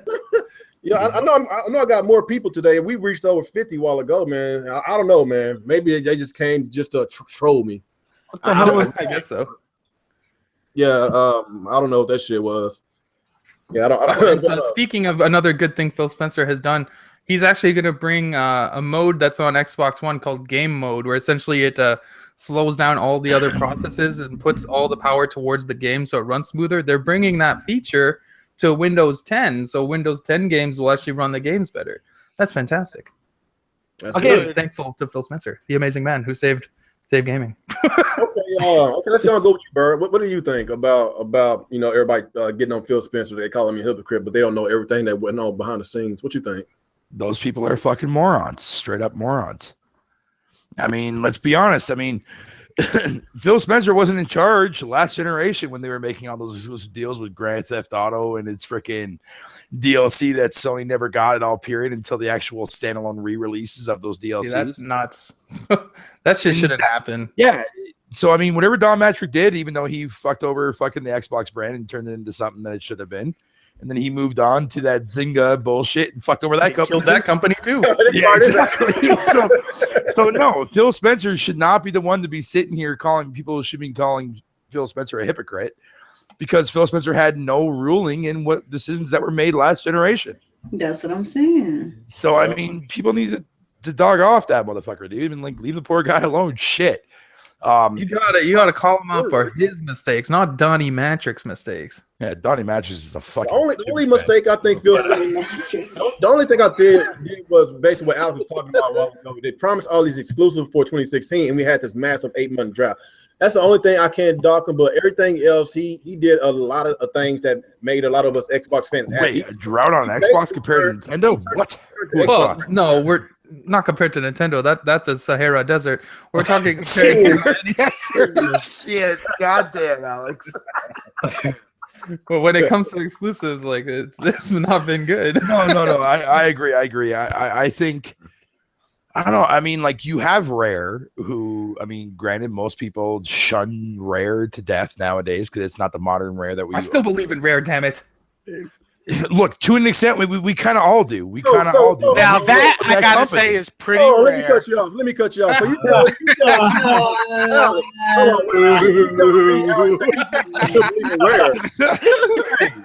hold on. Y'all tell me you still believe in Rare, but I can't still believe in Sega. So what? So Yeah, whoa. One second. First of all, Rare has the pockets of Microsoft. Sega has the pockets of somebody's couch. First of all, Sega is get on with that shit. I still believe in Rare. Well, I still believe in Look. Look, at least Sonic is actually, doing right at their fan base by coming out with that Sonic Mania. Hey, let's be honest. Sega's so broke right now with them and Rare feud. The name of the company would still be Rare. God damn, man. Oh my God, y'all need Sega jokes. Hey man, I'm still looking forward to hey, let's don't get it twisted. That Sonic Mania looks pretty badass, man. That's not even made by Sega. I don't care. This is made by some fan. Well, hey, I don't care. Alex, hold on, time out. Real gamers onto something, man. I mean, after all, we got Sega making fucking movies based off fucking Streets of Rage and fucking whatever, but they won't bother making a new installment of that franchise. We'll give us a fucking who owns TV series in the movie. Who owns Bayonetta, Alex? Who owns that IP? Who owns Bayonetta? Unfortunately, Sega. Yeah. Oh, what now? What's now? They own AIP. Congratulations, they're still dead. But I mean, at the same time, who is have your cake and eat it too, Alex. Who is still in the console race, Nintendo or Sega? What's that? Who is still in the console race, Nintendo or Sega? Which console was better, Sega Dreamcast or the Wii U? Which one died quicker? Alex got jokes. He says Sega's been off the tier list for years. You know what's really sad? The Wii U lasted 4 years. Your Dreamcast lasted 2. And guess who had more games? Who had more games? Oh, the swastika guy's back. Oh my God. He made a brand new account just for you. I can agree with you on that. Dreamcast had way better variety of games, man. But nobody knew what the games were, though. Like, dude, come on, like. I'm not gonna lie. I had a Dreamcast, and I can still only to this day name 5. I still got my Dreamcast up in my closet, dude. Man, I just don't have the hookups for it, man. Like I can only name 5 games. Like Alex, you can't have your cake and eat it too, man. You say you love was the shit. You can't even tell those. You cannot give Sega any credit for the IP. I know they did not make the game. They have nothing to do with Bayonetta. All they do is fund it. But they own the IP. They didn't do anything. It's Platinum's IP, but they were too poor to afford it. Sony did not do nothing to Uncharted and Last of Us. That's Naughty Dog. Naughty Dog makes the game, but Sony gets the credit. Real. Sega couldn't even publish Bayonetta 2. Sega publishes it. Yeah. So Nintendo had to go to both those two companies, Sega and Platinum, who owns the IP? The race of that game. Who greenlighted it? Sega. That's what I'm saying. Who greenlighted Uncharted and Last of Us? Sony. Naughty fuck. Okay. That's simple as that. Wow. But you telling me that you hate Sega so much, but you love Bayonetta. But see, that's the thing, though. They have nothing to do with Bayonetta. Sega, man. Being the developer is not the same. You're crazy. That game is made by Platinum Games. Look, Sega is Sega. You know why Sega gets so much crap? They're fucking real gamers because of Sonic. That's why. Sega sucks, man. They did that to themselves. Well, yeah, but okay. To an extent, they do, Alex. I will agree with you on that. They're trash. But no, but look.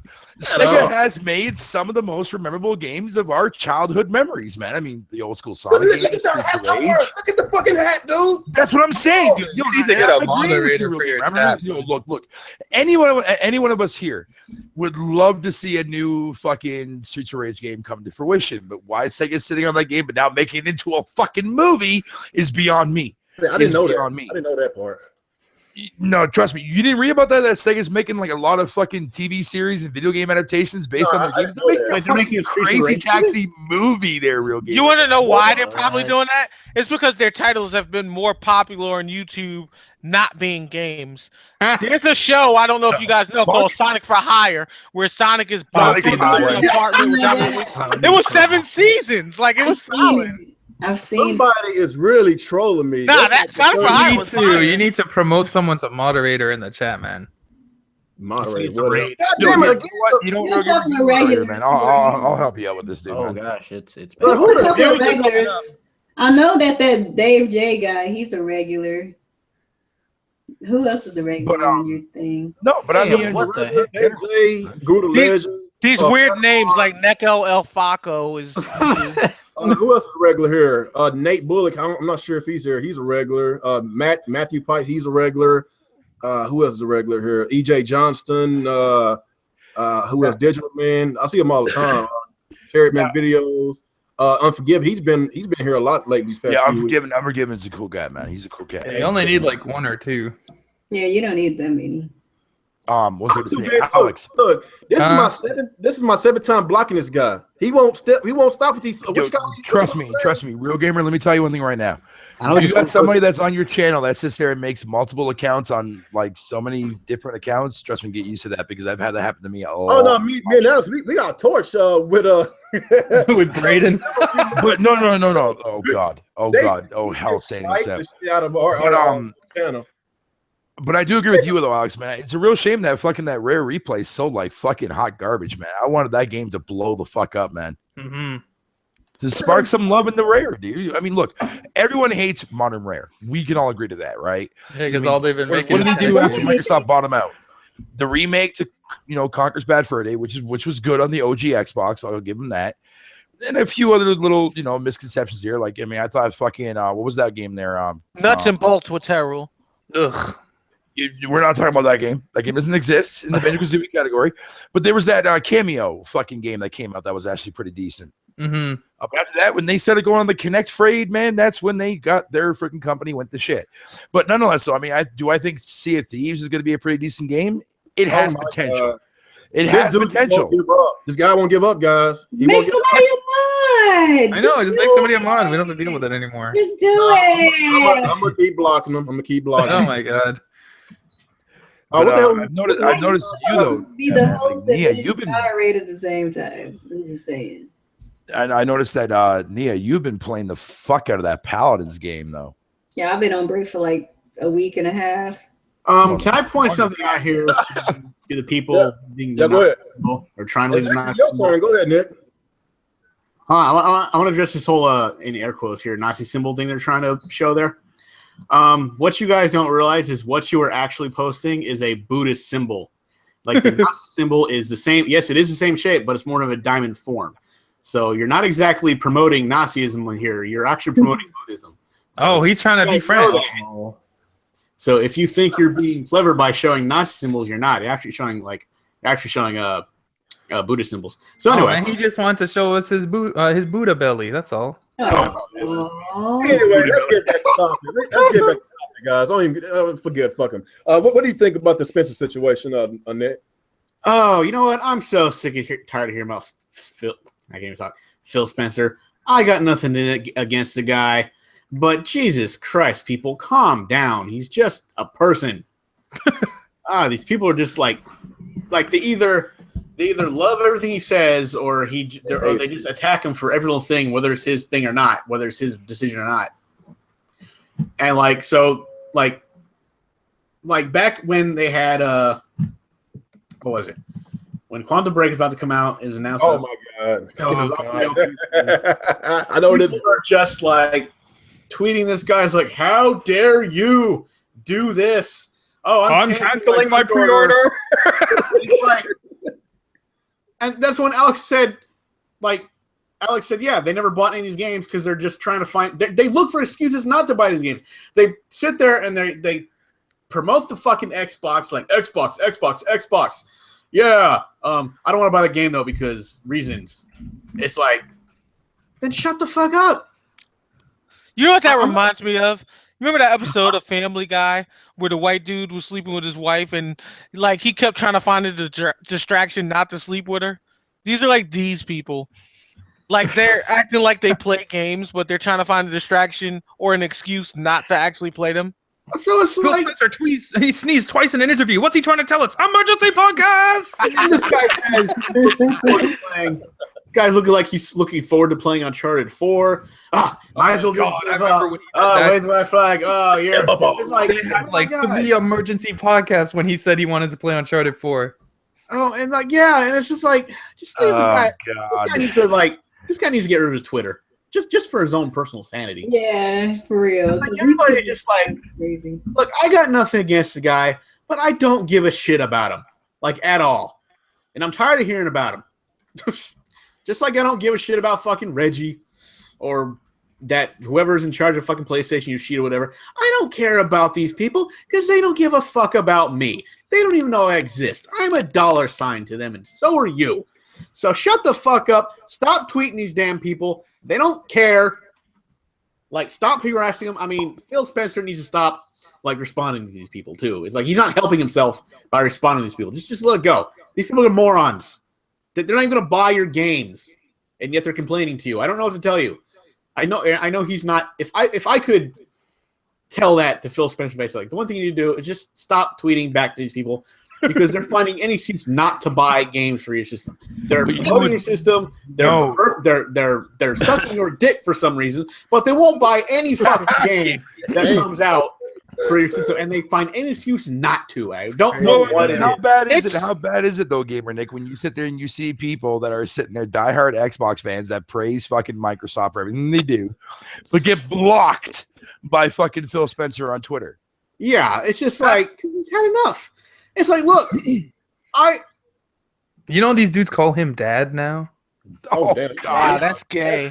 Please. I'm not even joking. They call him dad. I bought Sunset Overdrive. I bought the fuck's that game? Quantum Break. I bought Recore. Where Me the fuck too. were you? I didn't play Recore yet, but I bought it. And yeah, I bought it for Black Friday. Recore has an amazing theme song. I'm just gonna I throw it still bought it. I have some of these games in my library. You got Gears 4. I bought Gears 4. Did you buy Gears 4? I love that game.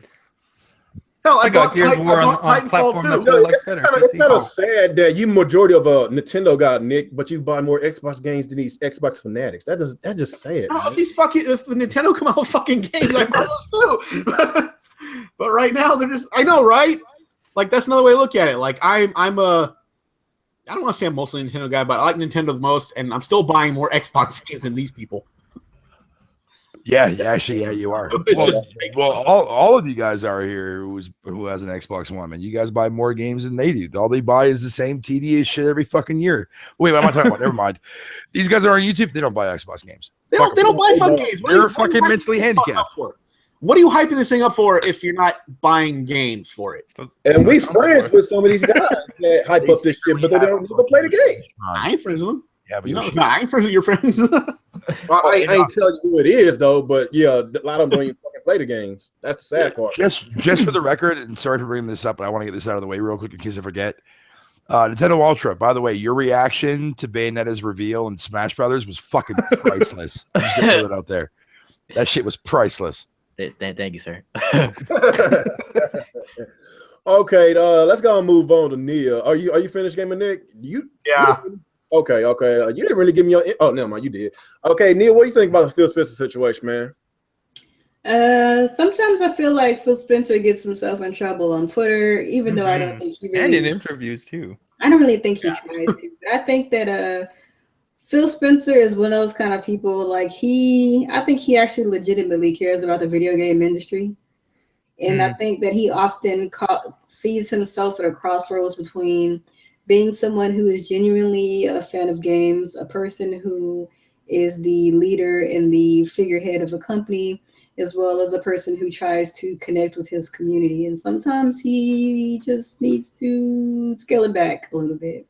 But at the same time, I do think that people do kind of take what he says and kind of runs with it, because I know, like, I actually had a conversation about this with my fellow admins at She Attack, and we kind of talked about the ins and outs of it. And one of my friends, she's like a really big Sony fan, and Mia looks like it's past her bedtime. Shut up, King Avery. Nobody asked. Right at it. I am a little tired though, but one of the things that she was saying is that essentially what it is that a lot of people who didn't really play on Xbox that often during the 360 era are literally just salty because of all of the exclusive deals that they made during the 360 era and having to wait for certain DLCs and stuff like that to come to their system. And I was like, you know what? If you salty, then just say you're salty. It is what it is. But we really shouldn't be calling for blood for this man when he literally just stepped into that position a couple of years ago. What happened in the 360 era? Like, yeah, he worked for the company, but people have to remember that when you are working for a company, you get outvoted. Like, if it's an idea that catches on and most people want it to happen, it's going to happen whether you personally feel a certain way about it or not. You know, like, that's just how it is in like the business world. It is what it is. At the end of the day, the bottom line is money, whether you agree with it personally or morally or not. And I think that a lot of people are holding him accountable for decisions that didn't really have anything to do with him. But I will say this, that if I think the Scorpio is going to be his baby. He didn't have nothing to do with the Xbox One. That wasn't his baby. But the Scorpio is going to be his baby. So when the Scorpio comes out, and if you see him delving into some foolishness that he spoke out against, here in this last week happened on the Scorpio, then okay, maybe you could say, okay, he's a hypocrite because he's directly involved and responsible to what happens going forward. But all of that stuff that happened, even when he did first step into the office, those deals were already set in stone by the time he was in office. You can't change a signed deal. You know what I mean? And like, and I gave this example to my homegirl when I was explaining this to her. I was like, okay, just imagine if for the holidays you gave me a box of candy canes, right? I can't just go, because they were like, why didn't he say this, before? And I was like, okay, say you gave me a box of candy canes, right? And then I go on Twitter and say, I hate candy canes. That's going to make you want to take your candy canes back. Why would you ruin your partnerships that have already been rolling and put in place by sabotaging yourself by saying this on Twitter? Because it's like, of course he didn't say this beforehand because the deals were already set in stone. Like, why would you do that? That's stupid. You know what I mean? But considering that he's getting this fresh start now with the Scorpio, he has direct impact on what happens going forward. And if he changes his tune, then call him out then. But to call him out now about something that didn't have anything to do with him is just really stupid to me. I want Phil Spencer to become as someone that works in customer service, I just want to say that when people are angry, they just want to project onto someone or something. They don't care who it is. And even if they understand that it's not your fault, they're so angry that they're going to make you deal with it because they know you're in the position that you have to deal with it. You're right. But I don't know. Okay. That's true what you're saying about Scorpio when that comes up. I'm hoping when it comes out, Phil drops this fake nice guy act, and he's like, all right, Savage Phil is here. I'm taking all your games. They're all coming to Xbox. It's the 360 glory days again, and he's going to just buy all these games. Even though that would make him a hypocrite, but at least it would be for a good cause. I guess with the Xbox One, I know you said the original Xbox wasn't his baby, but the Xbox One S is his baby. We could put that on Phil Spencer. I love my Xbox One S. Yeah, that's true. One S was all him. Yeah, I love it. That should have been the launch Xbox, and it would have did a lot. Yeah, there's no way they could have did the 4K Blu-ray player back then. No, probably not. Not 3 years ago. Because around that time, the 4K Blu-ray was. It would have been too expensive. It would have been like $700-800. Yeah, but why do you think the Xbox One fucking S is selling so goddamn well in North America? It's because it's the cheapest fucking Ultra Blu-ray drive Yeah, on it's the the market. cheapest Ultra Blu-ray. It's kind of like the Blu-ray was in the PS3. And what happened back in fucking, in the early 2000s when the PS2 They launched? told the PS2. Yeah. Yeah, that rings a bell now, doesn't it? Huh.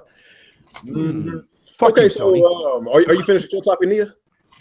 Oh man, let's get Yeah. another one. Okay, let's go with you, Retro Bro. What you think, man? You've been quiet. All right, so here's my thing. There we go. Never mind. Next. So what we learned in business school. Listen here. I can still shank people with my knife just because yours is shit. Oh shit. That's on me. I started man. that shit. Look here. I still got a beer in my hand. I'm throwing hands all night. Yo, Until I I'm have beer in my dry. hand too as well. But yeah, there's no reason to go after Phil. And again, this is what we were talking about before.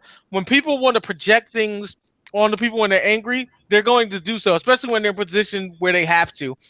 Like, I have to kind of damage control here for Phil just a little bit, because with him being in charge of Xbox, even when he doesn't want to deal with things, he has to, because that's, again, all part of customer service. I mean, if you work in retail, there's plenty of people you don't want to deal with that you have to. Like, when a customer comes in 3 days out of a week and they're going to come next week and they pick something up, you tell them it's not on sale, they tell you to ring it up anyway.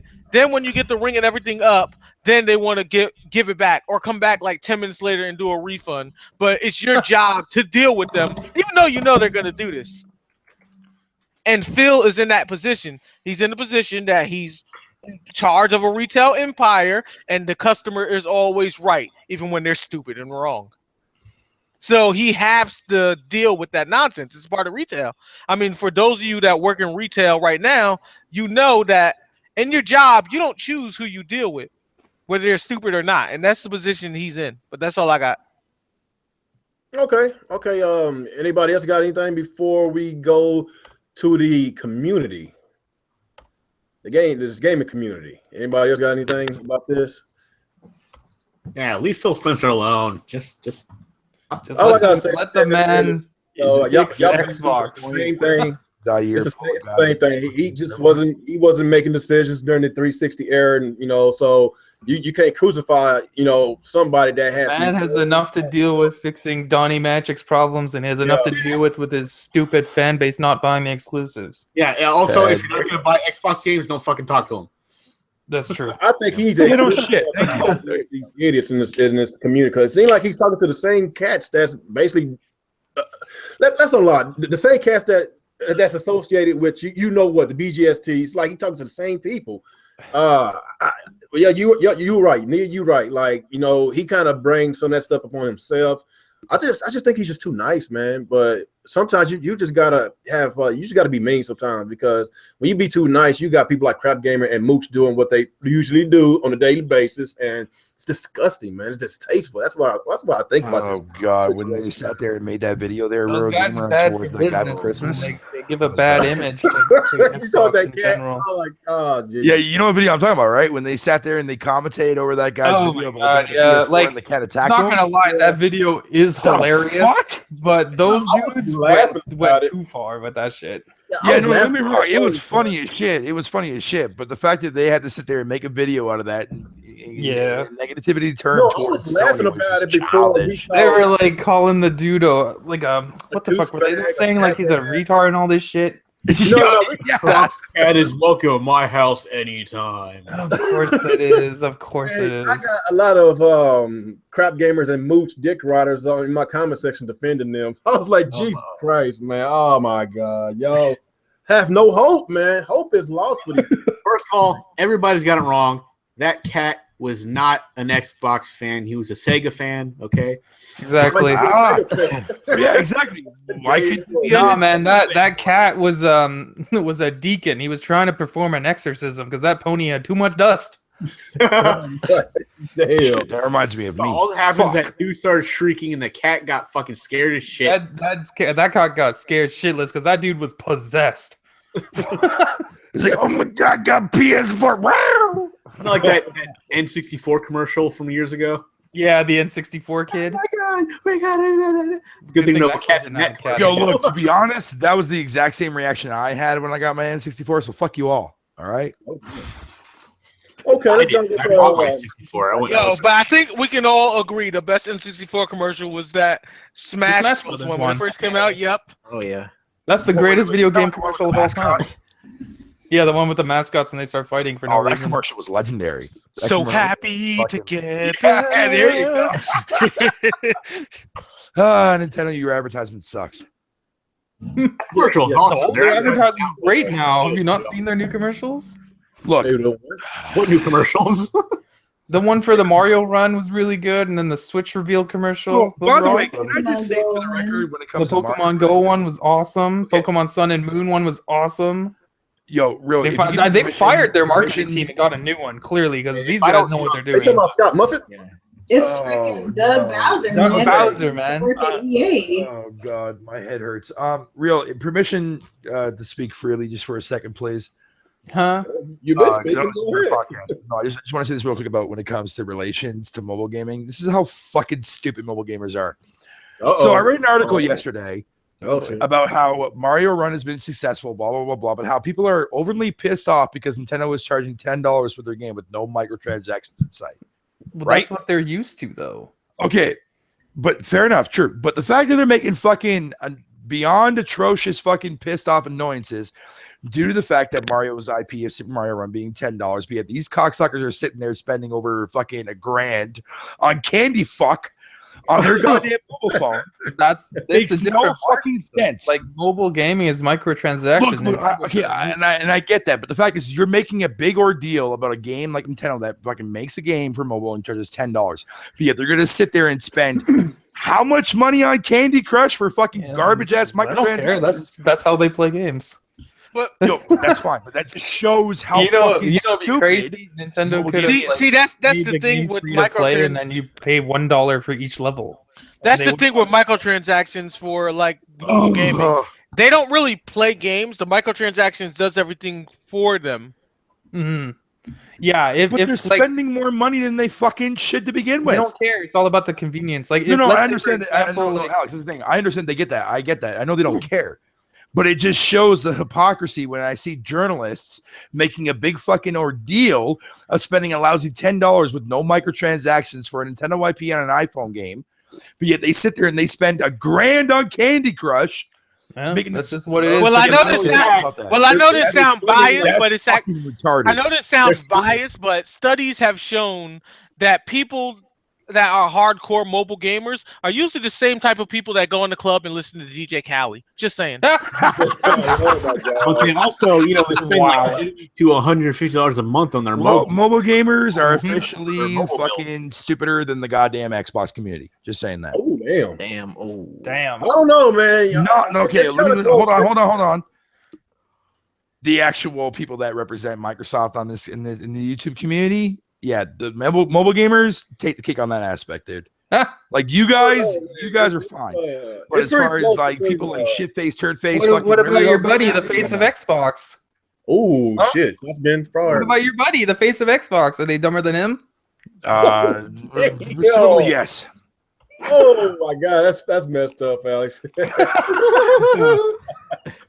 Man, a lot of shots been thrown in this podcast. I was like, we're gonna be having nice. No, it's just when I see podcast. stupidity, man, We you want gotta to call throw it shots shit. to nobody. We've been throwing shots. Yeah, at- but like to be fair, Nintendo should have known better. It's a Hey. different market. Like Hey, they could have Real. just made each level worth $1, charge people $30 altogether. They would have made their money. These dudes wouldn't have even noticed. Plus, these people are spending like $80 to $100. Yeah, a to month be on quite this. honest, seeing how dumb and fucking dumbfounded retards are when it comes to mobile That's side. just how it yeah, is I on kinda mobile. agree with Everything's that. microtransactions. The sad part is microtransactions are coming over to our side.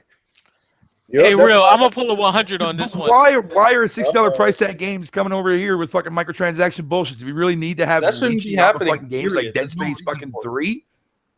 I No. love Dead Space. That's a good game. It's awesome. What's up, Retro Bro? You said something. Yeah, I'm Dead Space gonna is one of the first ones to do I'm gonna that. pull a 100 on this one. Oh Sometimes shit! in the podcast we can't be. All I know is Sometimes 100. Sometimes in the Just lost some brain podcast we're cells. not gonna be professional, but sometimes you just gotta go ahead and pull up on niggas. Just saying. Oh shit! Uh-oh. I thought you were about The to tell me to Google come Play home. Store should Come have home. Horse Armor DLC. I agree with that statement. To be honest, there, Shadow Fox, because the Horse Armor DLC was I thought you were overly about to priced tell me to put garbage. the PlayStation down and come home, Retro Bro. Oh Yeah. no, that's too deep for me. That's too deep. I'm That's just too deep. I'm treading water right now. I thought you were gonna tell me So I why can't is everyone gonna have a fear over free to play? That's what I want to ask you guys. Man. Oh, that shit was funny as Does everybody hell. have a fear over free to play? Huh? When everybody hears the term free to play, they automatically scoff at it and call it the worst thing ever. Paladins fucking is free existed. to play. I don't because I play DC Online. So is Gigantic. Those are both good games. Ah, yes. yeah. Fantastic games. When everybody hears the term free to play, but I mean, that's what I'm saying. But I mean, like, do you guys feel like games that do free to play right, where they're not shoving microtransactions down your fucking throat every goddamn 2 minutes, like Trove? That's why their stocks had plummeted because they took the microtransactions out. It's just only on a set price. Yeah. They investors, they did Yeah, not but like those are that. the same motherfuckers that have been dying for Nintendo to get into the mobile market, man. So Yeah, But for honestly, they still gonna make their money because Mario is the most iconic gaming character in the world. But the people aren't buying it real. There was 50 million downloads, but only 1 to 2 million actually bought the game. It's a Oh difference. really? Yeah. those people need fucking their brain examined. And the other 48 million saw that it was $10 and they deleted it. Ah, Those guys are Wow. fucking moronic douchebags. Well, here's the other thing too. I'm gonna play devil advocate here, even though I was talking trash about them too. Look at it from their perspective. In your mind, you don't play video games very much, and you have very little interest. So, Mhm. would you rather pay $10 and play a game that you're not sure about, or play a game for free, and if you do like it, then pay Then add later? a couple bucks. Exactly. It's a different market entirely. Well, I mean, isn't that? I think this the Nintendo It's like going to Costco with a club membership, not what I'm buying saying, anything and eating the what free he- cheese. you can guarantee the next game Nintendo puts on mobile is going to be microtransaction. Fair enough. Yeah, I agree with that statement. But I mean, Animal what Crossing? you just Y'all said. better believe No, Animal Crossing is a microtransaction dream. Like, By the way, that- Sonic Oh, one does yeah, well yeah, because it has yeah. microtransactions. Got over doubt in my mind. That game is going to be showered with microtransactions, man. Oh, you want the curtains? You want with to roll? You want a roof for your house? $6. $10, bitch. You want $10. the Mario sheets? $20. oh my god, hell no. Oh, People will buy those though. people will Yo, buy it because yo, they want the yo, customized house. Look, People when it comes bought to the egg mobile side- incubators in Pokemon Go. Exactly. Yeah, people bought incubators. People bought the lures. You get those for free. And all it did was hack it a little bit faster if you walked. Okay, let's go and get back to topic. Let's go and get to our last topic. My for the apologies day. there. My apologies. Let's talk about this community. Of course, a lot of y'all, if y'all follow Brandon, I think his name is channel is Brandon is back. But he's Brandon pretty, is back. Yeah, I like his channel. He's pretty entertaining, That man. is funny. If you watch his last video, Who's that? it was You talking about so Brandon Cole? funny. I had to No. give a shout out Oh. yesterday. That was a funny video. I just took a clip off his video, and the stuff that he's talking about is true, man. Like these guys just won't give up, man. I don't know a person in my life that would fucking eat, sleep, live, and breathe a piece of plastic like these guys do on a daily basis. Seriously making damn Whatever you got to do to get that McDonald's money, I on guess. holidays, on Christmas, doing Drew Crusher wasn't lying about that. like I love Xbox, and I'm pretty sure a lot of people love Xbox, but I'm pretty sure a lot of these guys can associate with themselves with those idiots over there, and you cannot tell me that these guys are the face of Xbox. No, hell to the They're the fucking loudest. hell to the no. These guys is not the face of Xbox. They are a freaking joke. The reason why they're getting a lot of clicks because of the clickbait they post on their fucking channel, and people There you fall go, for real it gamer. There every you fucking time. So that's why I did what I did. I made a couple of videos about your boy, Mr. Crap Gaming, your favorite person, Mr. Gamer Nick. Him and his buddy, his partner in crime, they just would not give up. But this shit that happened today with him getting his shit hacked, people, harass him in his job and stuff, like that's that weirdo shit. Like I can actually take up for him about that. Like, he kind of had that come the way he I won't say he had it coming, but the way he go about with his shit, it just pisses off a lot of people. But is it enough to justify the fact that you got to hack his shit and harass him at his job? You know, some place that he needs to feed his family. No, that was over the top, man. Like, come on, guys. Like, that's don't be stupid, man. You know, if you're gonna make a video make a response video. But doing some weirdo ass shit, that's a no, guys. Let's don't be stupid. You know, but it's like this, man. If you celebrate Christmas, you celebrate New Year's, whatever, then don't be on fucking YouTube talking about Merry Christmas at the same time you doing Microsoft is better than Sony and you start crying again about Sony. Don't do that shit. It makes you a hypocrite. You know, I know a lot of people be like, well, you know, everybody don't celebrate holidays. But if you talking about Merry Christmas and you making 2 videos on Christmas, then why the fuck are you doing YouTube videos on Christmas if you talking about you celebrating Christmas? Wait, your family's at the house and you in your room while they having a good time, spending time together? Like, what is going on, man? That weirdo fuckboy shit, man. That's why we do a lot of fuckboy shit on this channel, because the shit needs to get exposed. Like, these guys are idiots. You know what, Alex? I might just take you on that offer. I think in 2017. Fuckboy Fridays will get introduced on this channel. Yes! It's finally happening. Do we get the freestyle about them riling out style? I think Fuckboys is coming. I'm pretty sure a lot of y'all in the chat will. Everyone in the chat, you can thank me when Fuckboy Friday becomes a thing. I've been positioning to this man for a month. I might talk to Rated D. I might talk to Brandon, see if we could come up with some stuff, man. Because it's time to humiliate these guys. They deserve it, man. Alex, what you think about this community? Like, how toxic is this community, man? Like, what can we do to break it down? Like, to get everybody together, man. Like what is the deal? I don't think that's possible. But there's just too many. There's too much bad blood. There's too many crazy people. The fanboyism is too deep with a lot of these guys. When you got guys literally leaving their house, running down to GameStop and harassing little children that are buying a PlayStation instead of an Xbox, there's no hope. There's no helping these dudes. You can't. There's no helping them. So that's not possible. So all you can do is make fun of them until they go away. That's just what it is. Oh my gosh, man! Sorry, excuse me. I'm sorry. Video.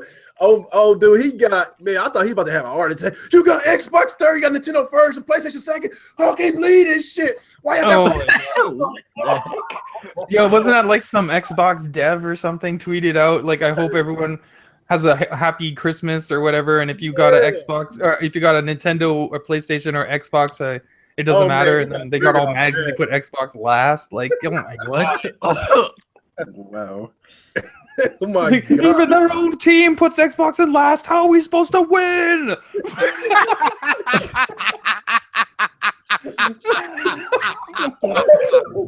This is what we talk about. You have these dudes. These dudes are literally they're Twitter. They're sending tweets to I think it's Larry Herb or Phil Spencer directly, and they're asking, "Hey, did we win the NDPs for Christmas? Did we win? We need to know. We want to know." It's like, oh my god, you guys are insane. What kills me is how much of a fanboy are you to get quarterly reports? Like, seriously? It's so The people want to know. They don't play games. They play sales. That's the issue. They don't play games. That's why Quantum Break. These dudes got all the stats of the company's actual numbers except for the games. They're like, okay, this is how much they sold. Customer service, they got a 5 this year. Like, seriously? I honestly think they actually jack off to those sales. That's what I think. Oh man, probably. Every time the NPD numbers come out, it's like second Christmas. Yep, it's crazy. Hey Phil, if we won Xbox in Christmas, that'll be the best Christmas present I could have ever got, Phil. Oh my god, man. Oh my god. See, this is what Black Bond come in handy. Like, I know a lot of us don't really care about him, but he has every right to expose these guys because they deserves it. They deserves it. But there is a point where it gets a little too real, and that did happen today. As some of you know, some of you might not know, the Mooch, who is a fanatic, a psychopath when it comes to Xbox, he was hacked by some Sony dude.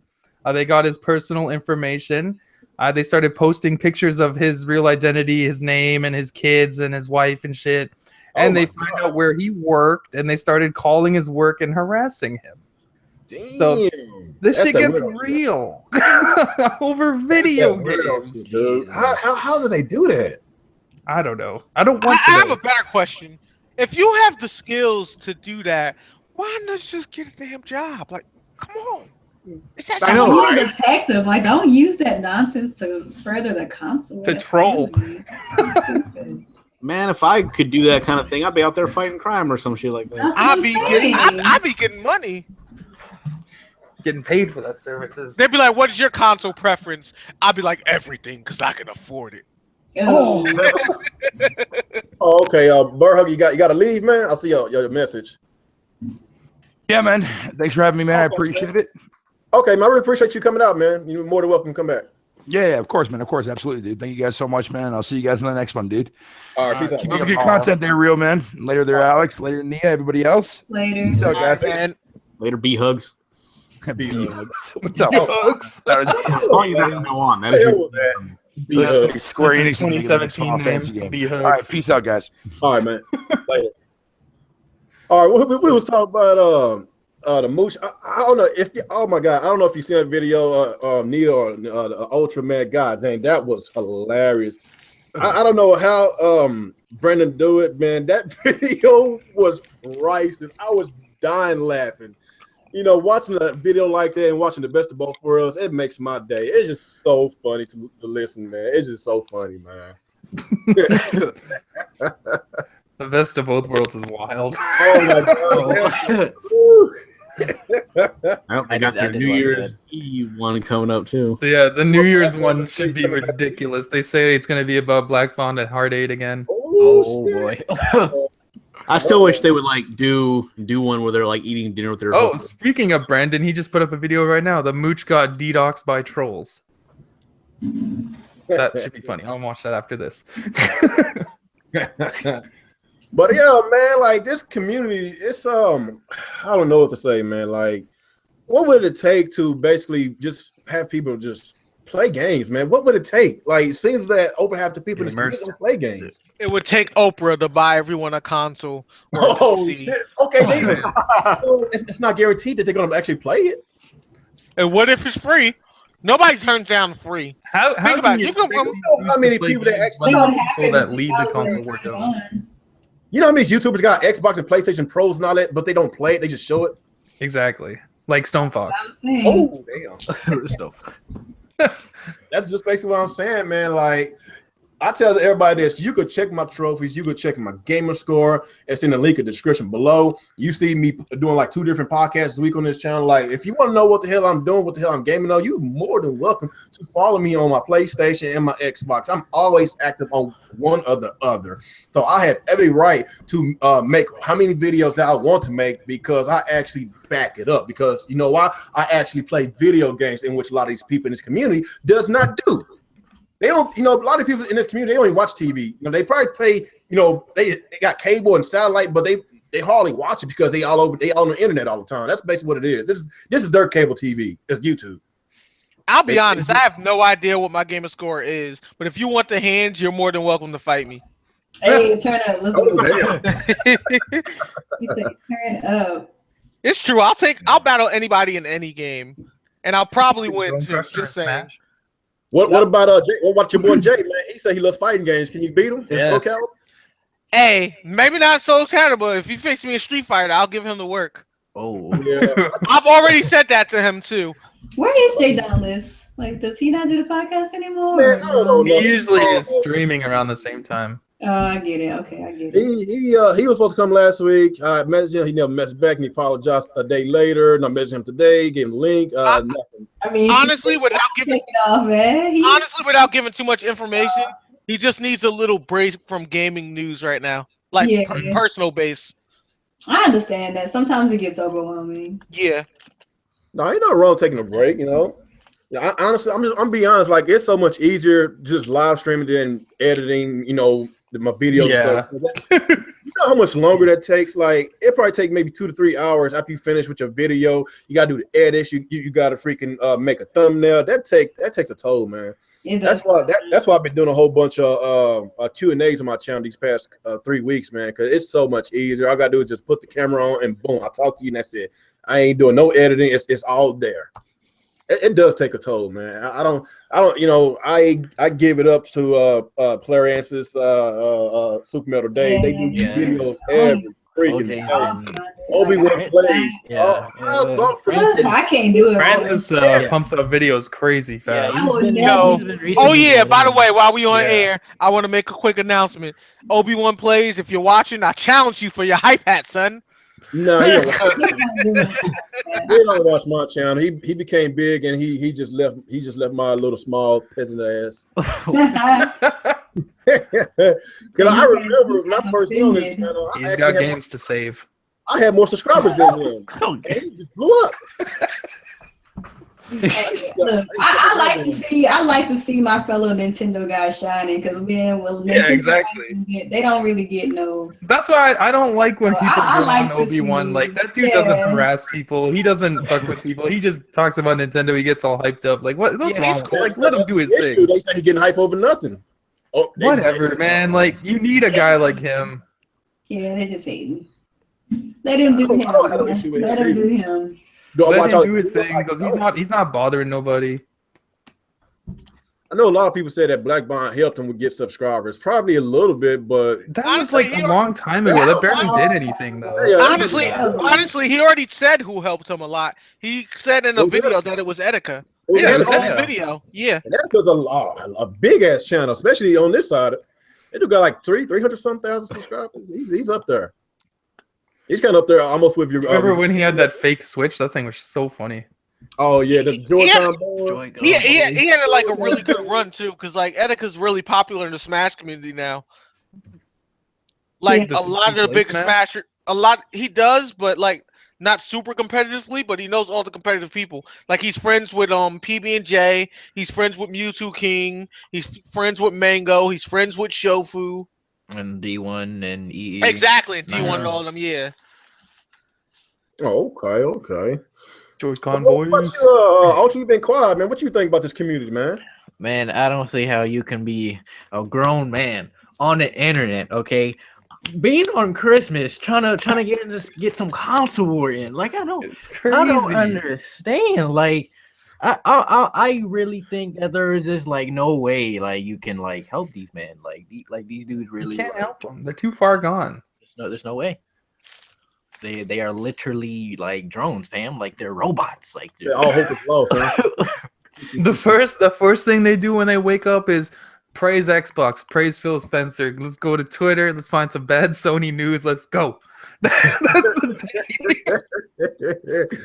Oh my god, man! Like that crap gamer. I don't know if he's an Xbox channel or a Sony channel. I don't even know. He's not let's keep it very real here. He is not an Xbox channel. He is an anti-Sony channel. Yeah. That dude doesn't talk about Xbox. He doesn't play Xbox. He doesn't give it. When he saw Xbox games were going to PC, instead of getting excited the Xbox brand is getting bigger, he cried. He told Phil Spencer he's gonna cancel his pre-order. This dude doesn't give a shit. He just wants to make sure Sony loses for some reason. Because he's a fuckboy. That's what I'm saying. Matter of fact, where's my little fuckboy hat at, man? I showed you before the podcast. Where's it? I'm a screen shirt. Your little fuckboy hat? You didn't see it? It's that fuckboy. I didn't see it, no. All right, hold on. Let me see. I want a Joy-Con shirt. I got a Joy-Con boy shirt. I just ordered it today. I got a red one. Oh, you don't have to custom make it? There's a place to buy it from? They have like a black one, and there's also a red one, and you can also have it as a V-neck or not.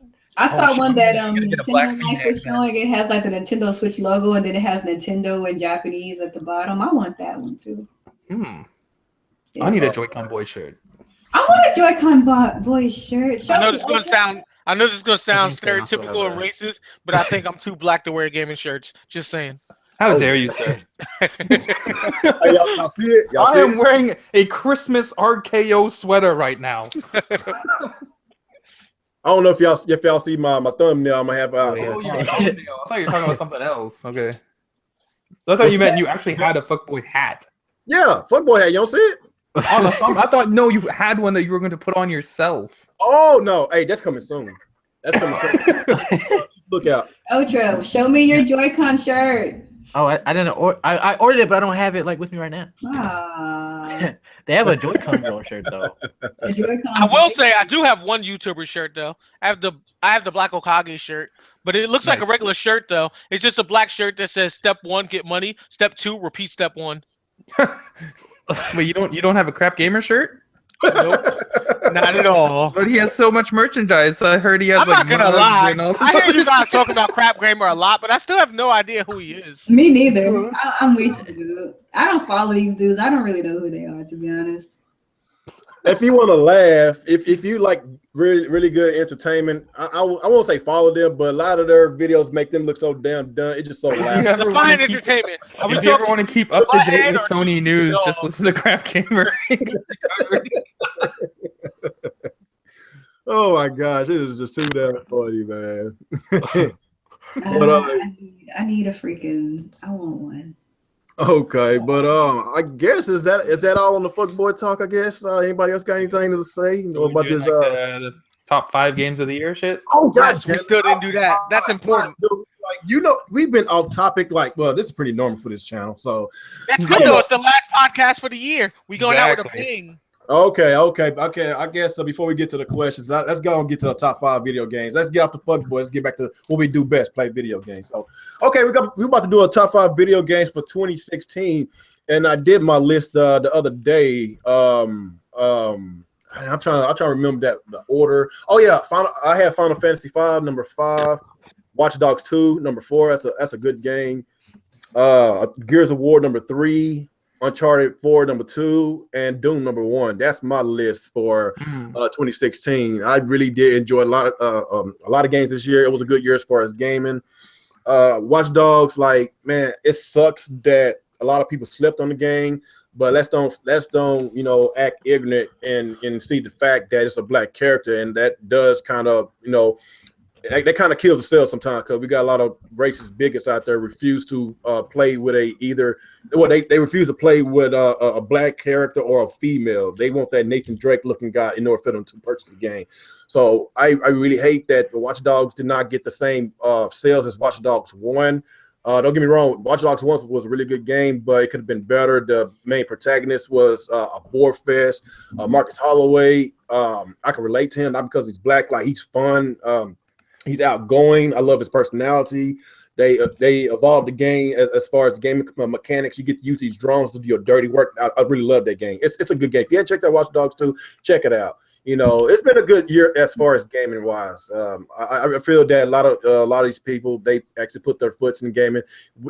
This year, I'm not saying that we don't get fucked in our ass with these microtransactions and DLC. We do, but I think that this year was a better year as far as business practices. It's still bad, but it's getting a little bit better. That's basically what I'm saying.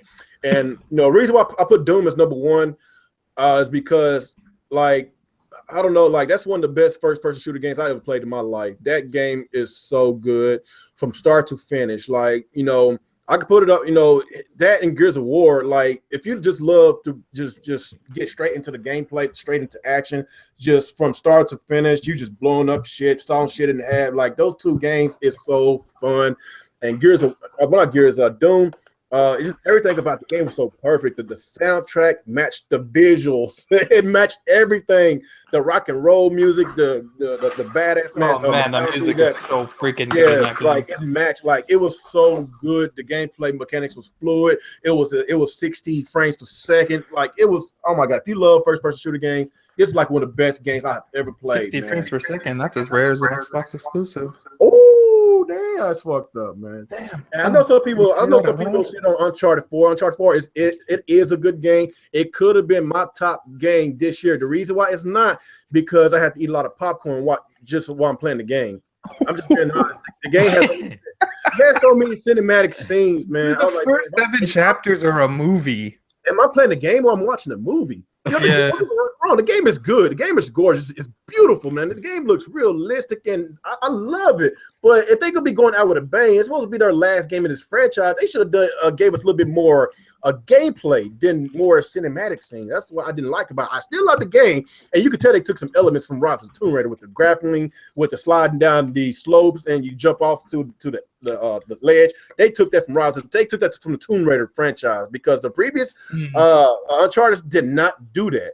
They did not do that. So they took some keys from Tomb Raider, and I guess you could say it made it better according to these ponies. But yeah, they steal from each other. Yeah, they do steal from each other. But we all should know who was here first. Who was here first? Tomb Raider, right? Yeah. Let's don't get that twisted. A lot of ponies they swearing up and down that Uncharted came out before Tomb Raider. They are some. What? If they, What? That doesn't even make sense. We got some ponies that actually think Uncharted was here first since it's more popular. These guys must have started gaming at the PS3. Wow. That's what I'm thinking. I guess they didn't know. I guess they knew how popular Tomb Raider was when it was on the PS1. It was really popular around that time. I guess they didn't know anything about it. And they supposed to be a PlayStation guy, so yeah, I guess. Tomb Raider is one of the pioneers in adventure games. Yeah, it is. Yeah. And you could tell Uncharted, well, Naughty Dog, they took some elements from Square. It wasn't Enix. Who was it? Who did Tomb Raider? Dynamics? No, I'm talking back at the original Tomb Raider. Who did the old that? Ones? Yeah, who did the original Tomb Raider? Was Square? Was it Eidos? I don't know. It's already E, I think. Who did that? Eidos? Is it Eidos? I think they're the one that did the original Tomb Raider on the PS1 and the Sega Saturn. I knew Sega Saturn did have a Tomb Raider game. So yeah, man. I guess that completes my top 5, man. Uncharted is a good game. Could have been great, but it is what it is. I felt that they didn't go out with a bang like I thought it was, but hopefully they will continue the series with Chloe. That's supposed to be an add-on for the DLC. I'm not sure if it's an add-on or it's a new standalone game. I don't know. Side of Chronicles. It's gonna be. Oh my god! You wrong for that, man. Psycho. That's a great name for the series. What are you talking about? Okay, let's go to somebody else. What's your top 5 games for this year, Ultra? Top 5. Let's see.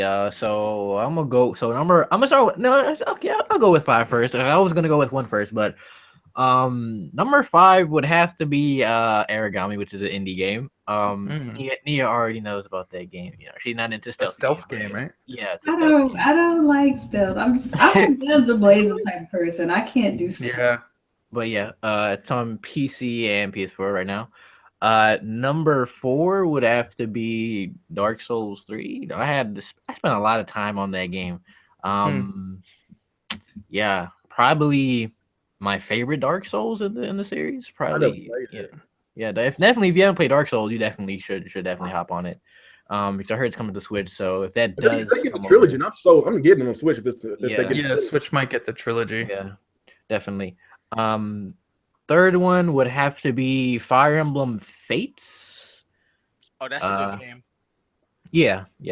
And the second one is Pokemon Sun and Moon. And my first got to be Monster Hunter Generations. Now Monster Hunter Generations. Wait, hold the phone. Wait, you battle? Wait, on Pokemon? Yep. Yeah. Yo, you gotta add my FC. I play competitively. What tiers do you play in? He's so excited. Look what you got started, Ultra. Look what you got started. Well, see, I'm kind of a casual Pokemon player, so. Oh God! Don't tell me you only play an OU. No. I'm kind of, getting into the, the competitive Pokemon, kind of thing right now. But it's a slow process for me right now, my bro. Gotcha. Just check out Shofu and Num Nexus, and a month from now, when you're ready, come face me on top of the mountain. Oh shit! Waiting for you. Yeah, number 1 is Monster Hunter Generations, which I spent like how many hours I spent? Like 1 day, like. It was about like I don't know. Felt like I spent like 100 hours in like 1 day. I don't know how I did it, but it was, 1 day.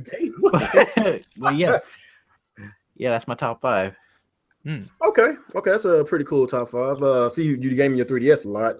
Yeah, I tried to get my 3DS. I just got big ass hands, man. It's just not for me. What about you, Alex? What's your top 5? Top 5 is hard. It fluctuates, but I guess as of right now, Number 5 would be the Ratchet and Clank remake, whatever you want to call it. That was a very good game. I like that one. Number 4, Titanfall 2. That was a big surprise. That game was actually awesome. Really good game. 3 is Doom. Doom is the... What? It's not number 1? You've been praising it. It can't be number 1 because only the campaign's good. Okay. Number 2 is Paladins, simply because Paladins has been taking so much of my time, and it's just ridiculous fun. But number 1, Gears. of course, is Gears of War 4. I knew it. Beast campaign, Beast Online, and it's solidified that PC is better than Xbox. Oh, there we go. Yeah, there you go. There we go. Well, he's not lying. Oh, now we got this PC peasant talking now. Okay. Come at me when you can get a game that's higher than 720p 30 frames per second. He said it'll be light years, son. All right. Let's go with you, gaming. There. What's your top 5? Let's see. Super Mario Color Splash. Oh, get out of here with that. Metroid Prime Federation. Get out of here. Oh my God. Get out of here. I didn't play any of those games. Okay, let's see. Mafia 3. I actually thought it was pretty good. Gears of War. This is no particular order. I'm trying to think of the 5 games I actually beat this year. Damn. Gears of War. Gears of War 4 is a pretty good one. I really like the Batman.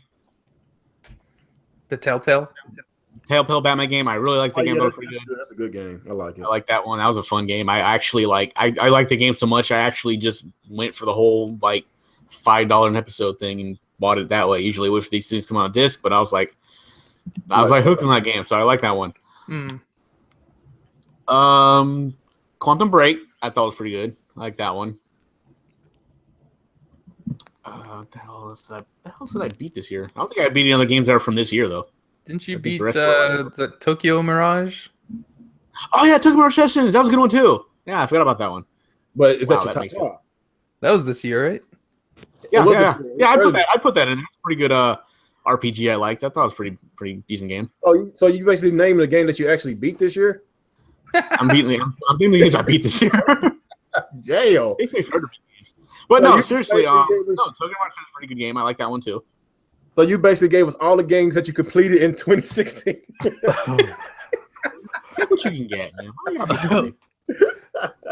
Hey, I completed them. Because I thought they were good enough games to keep me interested to the end. Oh, so you think about that. That's a good way to look at it. Because I'm like, some of these games I'm still like struggling to finish because I'm like, these are the games I put hours into because they were that good to me. I was like, yeah, I want to actually like see these games through. What about Titanfall? You've been playing Titanfall. What's your number 1? I'm currently still playing Titanfall, but so far I like it. It's getting a little weird there in the middle, but I am actually enjoying Titanfall, but I haven't really finished that one yet. So yeah, finished some I'm games. currently working on the achievement. What you call the gamer tag trophy police or something? The trophy gamer tag police. They coming by, man. They about to pay you a visit, Nick. Oh, fuck them. Like until these trophies or achievements gets me like endorsements and fast cars, and I get the fuck supermodels, they mean nothing to me. So get out of here. Oh my god, you tripping. All right, so is that your top 5, Nick? Yeah. Okay. What about you, Ania? Well, I didn't get to play a lot of like bigger games this year because y'all know my job situation was whatever. So I've been scaling back on buying games. So a lot of my favorite games are just like games that I spend a lot of time in. Let's see. Well, I guess there's an MMO called Riders of Icarus, and the reason why that's one of my favorite games this year is because that game actually put me on in MMOs and games of that style, because I never would have played a game like that otherwise, you know. And then that's also the game that taught me KBM. So let's see, this other MMO called Skyforge. It's really, really dope. Paladins, of course, and then Ratchet and Clank and Titanfall 2. Those are probably my favorite games this year. Okay, it's a good list. Okay, that completes your top 5. Yeah. All right, what about you, Retro Bro? And after we get to you, we're gonna go to question. Ooh, this is going to be a tough one. Okay, Don't start listing number- anime shows you've been watching. Okay, if I had to say number 5, being completely honest, I would have to say Xenoverse 2. It was a fun game, but there wasn't enough originality in the story to put it any higher on my list. It was kind of just fun, mindless fun, if that makes any sense. Number 4, I would have to give to Fire Emblem's Conquest. Actually, somebody in our chat suggested the game to me, and while the school year was going, I was playing it on my bus rides, and it was a lot of fun. And though the ninja class is ridiculously challenging in the game, it's really fun because it really makes you think of strategic ways to set up to win that way. So I enjoy it thoroughly. Third choice, I would have to say, would probably be Overwatch. I've started playing it a little more recently, and I'm starting to enjoy it a lot now, but it's still frustrating that in the lower tiers, people really don't work together as much as they should in competitive. And you still got some people within like the lower tiers that want to try to go all DPS opposed to balancing the teams or going with the double tank, the triple tank meta, which actually succeeds most of the time if you're playing on PC. Number 2, I would have to give the Paladins. I mean, it's been a lot of fun playing with Alex and Nia. It's a lot more strategic, and it gives me more of a traditional MOBA feel, like, say, Awesome Knots and League of Legends, as well as Dota 2. So I like it for that. And number 1, which you all knew was going to be number 1, is Pokemon Sun. I mean, not only did it give us a great story, but they gave us really creative characters. Like the villains, Team Skull, were rappers. Like they literally freestyle when they challenge you to battles, and in the background they'd be like Smurda dancing and stuff in the background. Like yeah, they really Smurda dance. I'm not even lying right now. Smurda dance, like straight goon. Then you have like the Ultra Beast and the different dimensions. They talk about the story of alchemy. And then for competitive gaming, I think this has been the most creative year for competitive Pokemon because for the past 6 gens, that's right, 6 gens out of 7 gens of Pokemon, it's always been about high attack and speed. This is the first gen where they've completely nerfed speed and a lot of the Pokemon are super slow. So it's been a tank meta for the first time in Pokemon history. So out of 7 gens, this is the first gen to ever not be about speed. And I appreciate the differences and changes to that. But that's my top 5.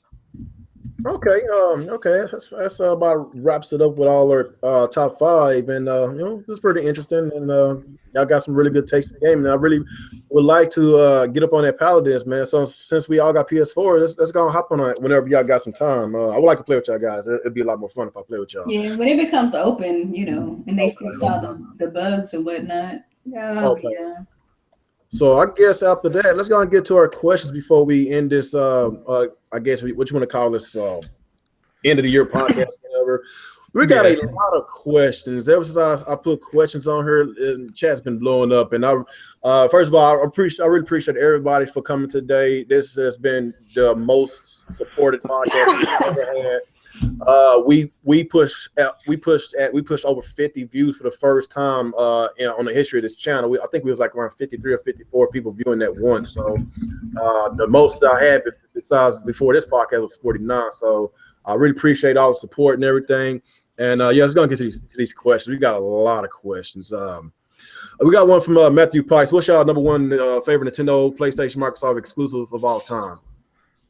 All time? All time. Man, that's hard. I can tell you mine easy. No Sega? Come on, man. My favorite Nintendo exclusive of all time, of course, is Zelda. Favorite Sony exclusive of all time, Ratchet and Clank. Favorite Microsoft exclusive of all time is Halo. You mean specific game or brand? I think it's a specific game. Like franchise? Because which Zelda? Which is like Ocarina of Time? My favorite Zelda is A Link to the Past.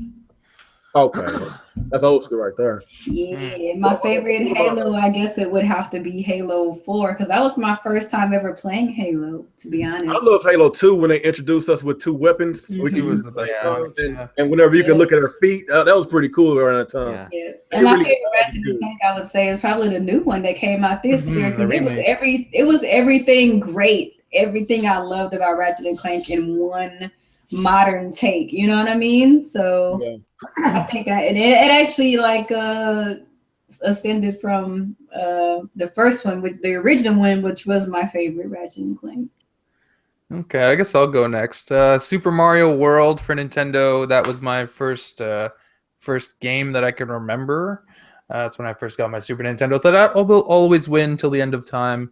And Sony, it's Last of Us, obviously. And then Halo 2. Although I did play 3 more back in the day, but 2 is the best game. Okay, that's basically what I like. I like Halo 2. That's my best Microsoft exclusive. Last of Us is one of the best all-time games ever. Yeah. Nintendo, Twilight Princess. I love it. All right, for me, Sega, Streets of Rage, Sega. God, Sega. Look at that. If we want to throw Sega in there, Streets of Rage 2 is my You know what? I'll give Sega The Lion King. How about that? Oh, The Lion King. Nah. Go ahead, man. All right, so for me, Halo 2, because I did play that. I did play that a lot. Personally, like that over 3, but yeah, I do like 2. Sony Spyro, the OG Spyro on the PS1, I like literally lived on that game. For Nintendo, though, I don't even know. That's really hard. Like, Gotta pick one. Man, I don't know. I can't even think of there's one. just so many good Nintendo games. Like, Oh my gosh, I'm gonna just go with what is there like? There's just so many. Jeez, I'll probably go with F-Zero X on 64. I'm gonna go with that. Yeah. Over 64 Mario had some beast ass games. Yeah, Mario Kart, Star Fox, Mario F-Zero. 64. My God, that console was good. Mm-hmm. I still think Mario Kart 64 was the best Mario Kart game I ever It played. is the best Mario Kart. Yeah. Better than Mario Kart 8? Yeah. Hey, Because Mario Kart 8 doesn't have a battle mode. Yeah, the battle. also, Mario Kart 64 had shortcuts in levels. Like in Wario's level, Hilarious if you aim shortcuts. properly on like the humps, you could actually jump over the wall and it took you halfway Yep. across the And stage. you could glitch through the ground and end up on the other side of the map. Just hilarious shit. Also, you had power sliding back then, not power drifting. And Yeah, just saying. I remember that. Yeah. Double Dash is when it got real, though. Man, I really hope the Switch version gets a real battle mode. I don't know. Double Dash kind of triggered me. And it's probably because the weight distribution and the physics of setting it up to make the carts even for appropriate speed, turning, acceleration, and drifting just messed me up completely. Oh my God, that was like the best part. Learning how to drift was the. We got a lot more questions. We kind of spent a lot of time on this one question. We got a shitload of them. It said, do you think Nintendo Switch Mini or the new What about Nick? Switch release within 2 to 3 years of the NS launch? I guess we're not doing Nick then. I don't feel like going through a list. I just don't want to think about it. Okay, we'll just say Nick, SpongeBob games. All right, what y'all guys think about that? He's basically saying, do you think it'd be like a NS Mini within the next couple years from now? I think they will replace the tablet with a stronger tablet. That's what I think. Okay, I think they're setting themselves up for console upgrades like they do with 3DS. Boom. Yep. That's what I think too. We got one from EJ. Better pets, cats or dogs? Dogs do tricks and will prevent enemies attacking you, while cats will do nothing and eat you after you die. Hey, if I get that cat that attacked that dude, man, hey, that could be my guard cat right there. That cat was defending itself because it thought the man was possessed. That cat would never save you. Oh my God. I don't know. I'm not really an animal person, but I heard real men carry honey badgers. Just saying. Honey badgers are dangerous. Honey badgers is not an animal I would want to spar with. That's like having a raptor. Yeah. Okay. Let me. They're perfect tanks, though. Why Real Gamer 27? Why does this guy keep coming back with I guess he must have say spam. That dude left a long time ago. Yeah, he left a while ago. I don't know. He just I don't know. Just something He wrong. must have been bored. Whatever. Yeah, he just wanted attention. That's all it is. What games is you mostly anticipated for that is not named Zelda for 2017? Scalebound. I'm not sure if he means just only on Nintendo. I'm not sure, but I guess I would say anything else. Scalebound. Near that game looks really awesome. Near looks Horizon fucking Zero dope. Dawn. Hopefully God of War 4. Hopefully Apparently, God of War can be played from start to finish already. Yeah. In that case, then it should be coming up next. That's what the next dev said. So it might be actually coming come out out in next 2017. I told y'all. crazy. Y'all won't listen to me. Since I can't choose Zelda, I guess I'll go Horizon Zero Dawn. That game looks really That good. game looks really good. I would say Persona 5. Oh yeah, I keep forgetting about that. Yeah. And as far It's as already games out. that we Oh, don't know FF7 about yet, remake too. definitely Monolith Oh yeah, Sauce. that's too. Okay. Yeah. I don't know whatever it is yet. You said, are you guys worried if all the handheld games coming to the Switch will cost $50 and up because there's no stopping the game publishers of the NS to jack the price for the games that's used for 30 and 40? Why do people keep asking this question? The Switch is one device. They're gonna be using the same games. They're gonna be the same price. Because Each game is going to be $60. There's not going to be segmented game prices. There's the same game. There's no guarantee that the 3DS they're gonna share the same game. It's no guarantee. It's gonna be It's done after 2017. I'm calling it. yeah. If the Switch takes off. Yeah, if it should. Okay, we got a It question. should, but I'm just saying it. Will Nintendo stop their YouTube policies? Never. Nah, They may look like they've changed on the outside, but when it comes to these policies and stuff, that's going to take a while. I think that what's going to happen is if Nintendo actually allows NVIDIA services on their device, they're going to make you sign some kind of agreement before you go online. Where Nintendo gets all your money. Well, either that or they probably allow you to do like their little partnership deal. Yeah. Yep. Oh, yeah. Maybe you have to sign their deal. I don't use the Zelda soundtracks on my videos no more because they keep on hitting my ass up. Obviously, I can't believe it took that long to stop. That's straight up copyright though. Like that's actual music that they make. Yeah. So I take when it comes to their policies, it's gonna be that's what I'm more interested in seeing. Because like that's what's gonna cause trouble going forward if you can't stream their games and stuff like that. Yeah, they need to have that. Yeah. There will be a way. Okay, how do you guys think the Switch presentation is going to turn out?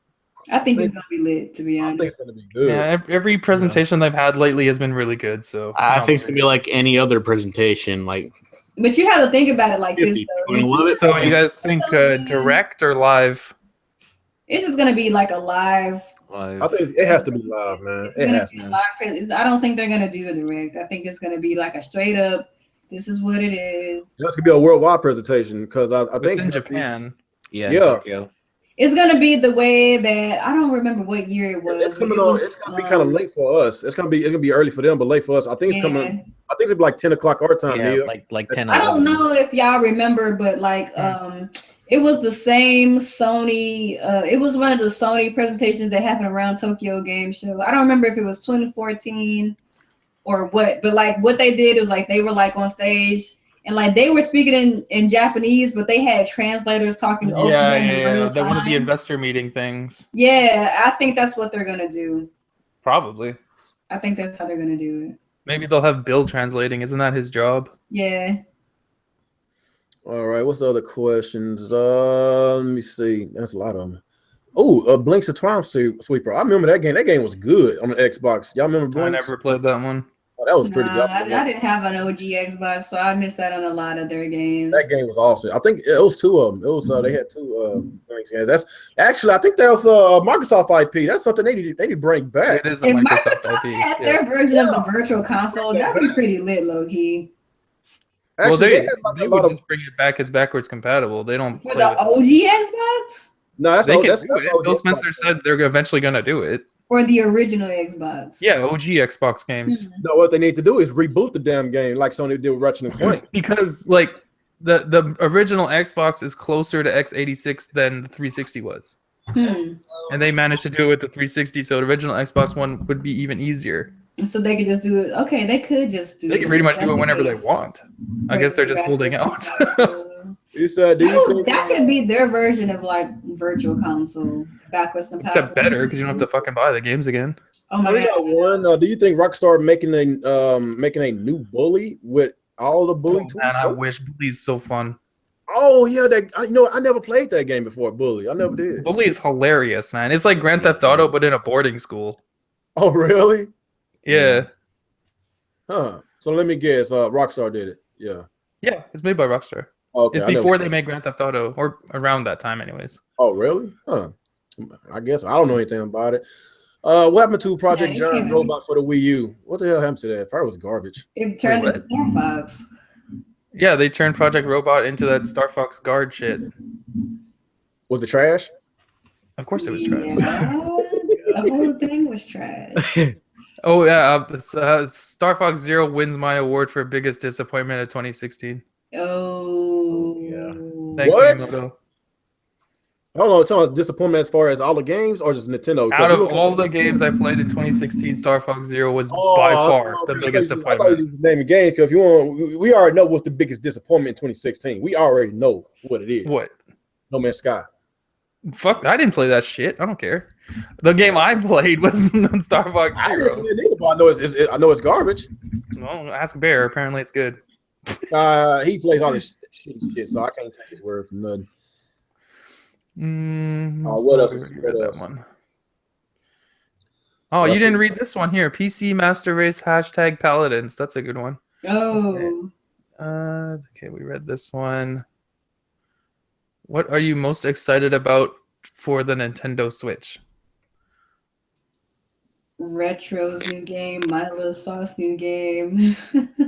A fucking HD Metroid game. Finally, that's what I want. Oh, that's what Okay, this is gonna be an odd answer because no one in the chat or in our group is probably gonna agree with this one, but I'm interested in seeing how a Phoenix Wright game will work on the console portion. Oh, that's interesting. I didn't even think about that. Because I understand how it works on the 3DS. I could see how it works on the tablet, but I want to see how that works on a console, say if you want to use a controller, and how that's going to be integrated.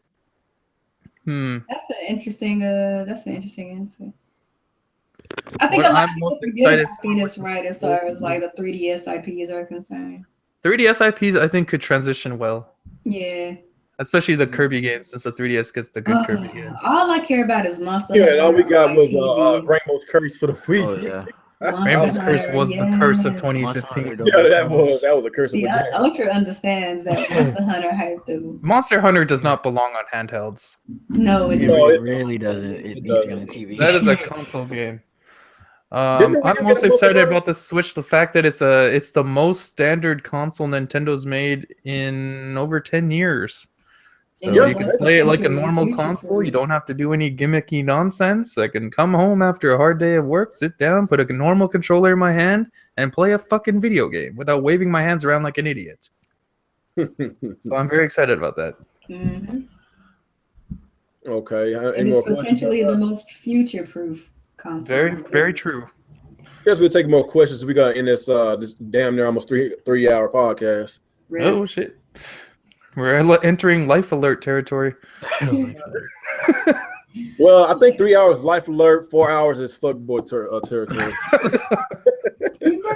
Got it down to a science. Do you all think Super Nintendo World is going to be bigger than Disney World? Oh, No, definitely not. it's just a Wait, hold It's on. not Repeat that possible. question. I don't think I heard you right. Do you all think Super Nintendo World is going Never. to be Ever. bigger than Disney World? This is No. gonna be for a long time. I'll gladly answer that question. Okay. The answer is no, and here's why. For those of you that's never been to Universal Studios, that haven't been blessed with the opportunity to go to such an amazing place, here's the thing. Universal Studio is a combination of different theatrical rides. So they each have separate sections. The thing about Disney World is so big that each section is its own park. Universal Studios doesn't have anything there that's its own park. They're just smaller sections for smaller places. Yeah. But Disney World is literally different parks. Disney World has 4 parks. The Animal Kingdom, they have the Magic Kingdom, they have NGM, which is where you have more of the movie rides, and Epcot Center, which is where they have electronics, gaming, filmmaking, etc. So it'll never be that big, but it will be fun. It's worthwhile to check out. Yeah, there's no way it's going to be bigger than Disney World. Disney World's been around too long. They're too powerful. Disney can buy Nintendo anytime they It want. won't be as big as Disneyland, Yeah. and that's smaller. But I think Super Mario World or whatever the hell they're calling it, I think that place is going to be fucking amazing. Yeah, that joint gonna be lit. Like this may sound messed up, but I'm assuming Super Mario World might be an extended version of the Disney World ride. Like it's a small world where you kind of go on a ride like a little roller coaster or a trolley, and it takes you around different areas of Mario's scenery where you see Mario characters and maybe Mario jumping on characters with the music playing as you progress, if that makes any sense. Mhm. Yep. Let's see. There's another question here. What? Oh shit, where'd it go? What do you guys think about the Switch VR rumor? I don't care about VR, to be honest. I don't I give a don't fuck. care either. It'd be dope if I they don't know, could like- find a way to make it work. For All people. I know is didn't Miyamoto and Reggie both say they're not interested in VR because the technology's not there yet? Yeah. So like, why is there rumors about VR coming then? I don't think the VR on the PlayStation doing too well because Sony ain't talking about sales like they usually do. No, that clearly bombed. Otherwise, Sony would be like screaming up and down at how amazing that sold. So I think VR is still ahead of its time. We still like another 10, maybe 20 we're years. like 5-10 years away from it. But I can say, even though they said that, at least there was a patent that shows that if it did take off, that they will be ready. They at least have the Because- technology in the Switch Right. to use it. Because Yeah. they've been in situations where they've projected something wouldn't be as popular, and then it turned out to be popular, and they were just Then they kind of couldn't like do nothing about it. SOL. But like now they're at least preparing that if it does take Just off, in they at case. least have something for it. Okay. What do you guys think about Resident Evil 7? I hadn't played the demo yet, but the game looks cool. You know, I know it's in first person. I'm not a huge fan of survival horror first person shooters. I said first person shooters, survival horror first person games. I'm not a big fan of that, but it looks like they are kind of going back to their survival horror roots. But I kind of wished it was in third person. Man, that game Yeah. looks like it's a VR game that they're also putting on consoles. Yep. Yeah, I just wish it was in third person, but I don't know. Yeah, I'm a maybe sucker- only the VR versions to be first person. I think. It's like this. As long as we don't get no damn Call of fucking Duty, Resident Evil like Resident Evil 6, I'll be fine. I'll be fine. That's a step in the right direction, at least. Yeah. What third-party franchise that has not been on Nintendo consoles for a while would you like to see for the Switch? Star Tropics. Third party game. Oh, That has third-party not game. been a while. Mega Man. A third party game I would like to Mega see. Man. Yeah, it says third party. Let's include first party too, though. Metroid. Third party. That we haven't seen in a while.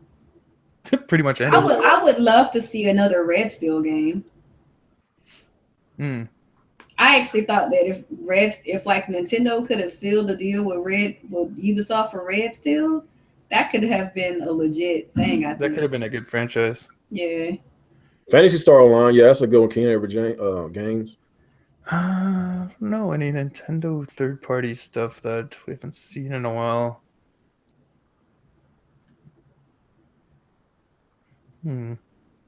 Breaking news: ET's getting a remake for the Switch. Oh, God. Hey, yo, all I want to see is for it to beat No Man's Sky. That's it. Oh man. Hell no. I'm canceling my pre-orders for the Switch if that's coming out. That's replacing what Zelda. else? Eternal Darkness HD remaster or sequel. I never played Eternal Darkness before, so Me either. I would like to play it, the original. I would want to remaster then. Yeah. I mean, why not? Shoot. Let's see. Anybody else?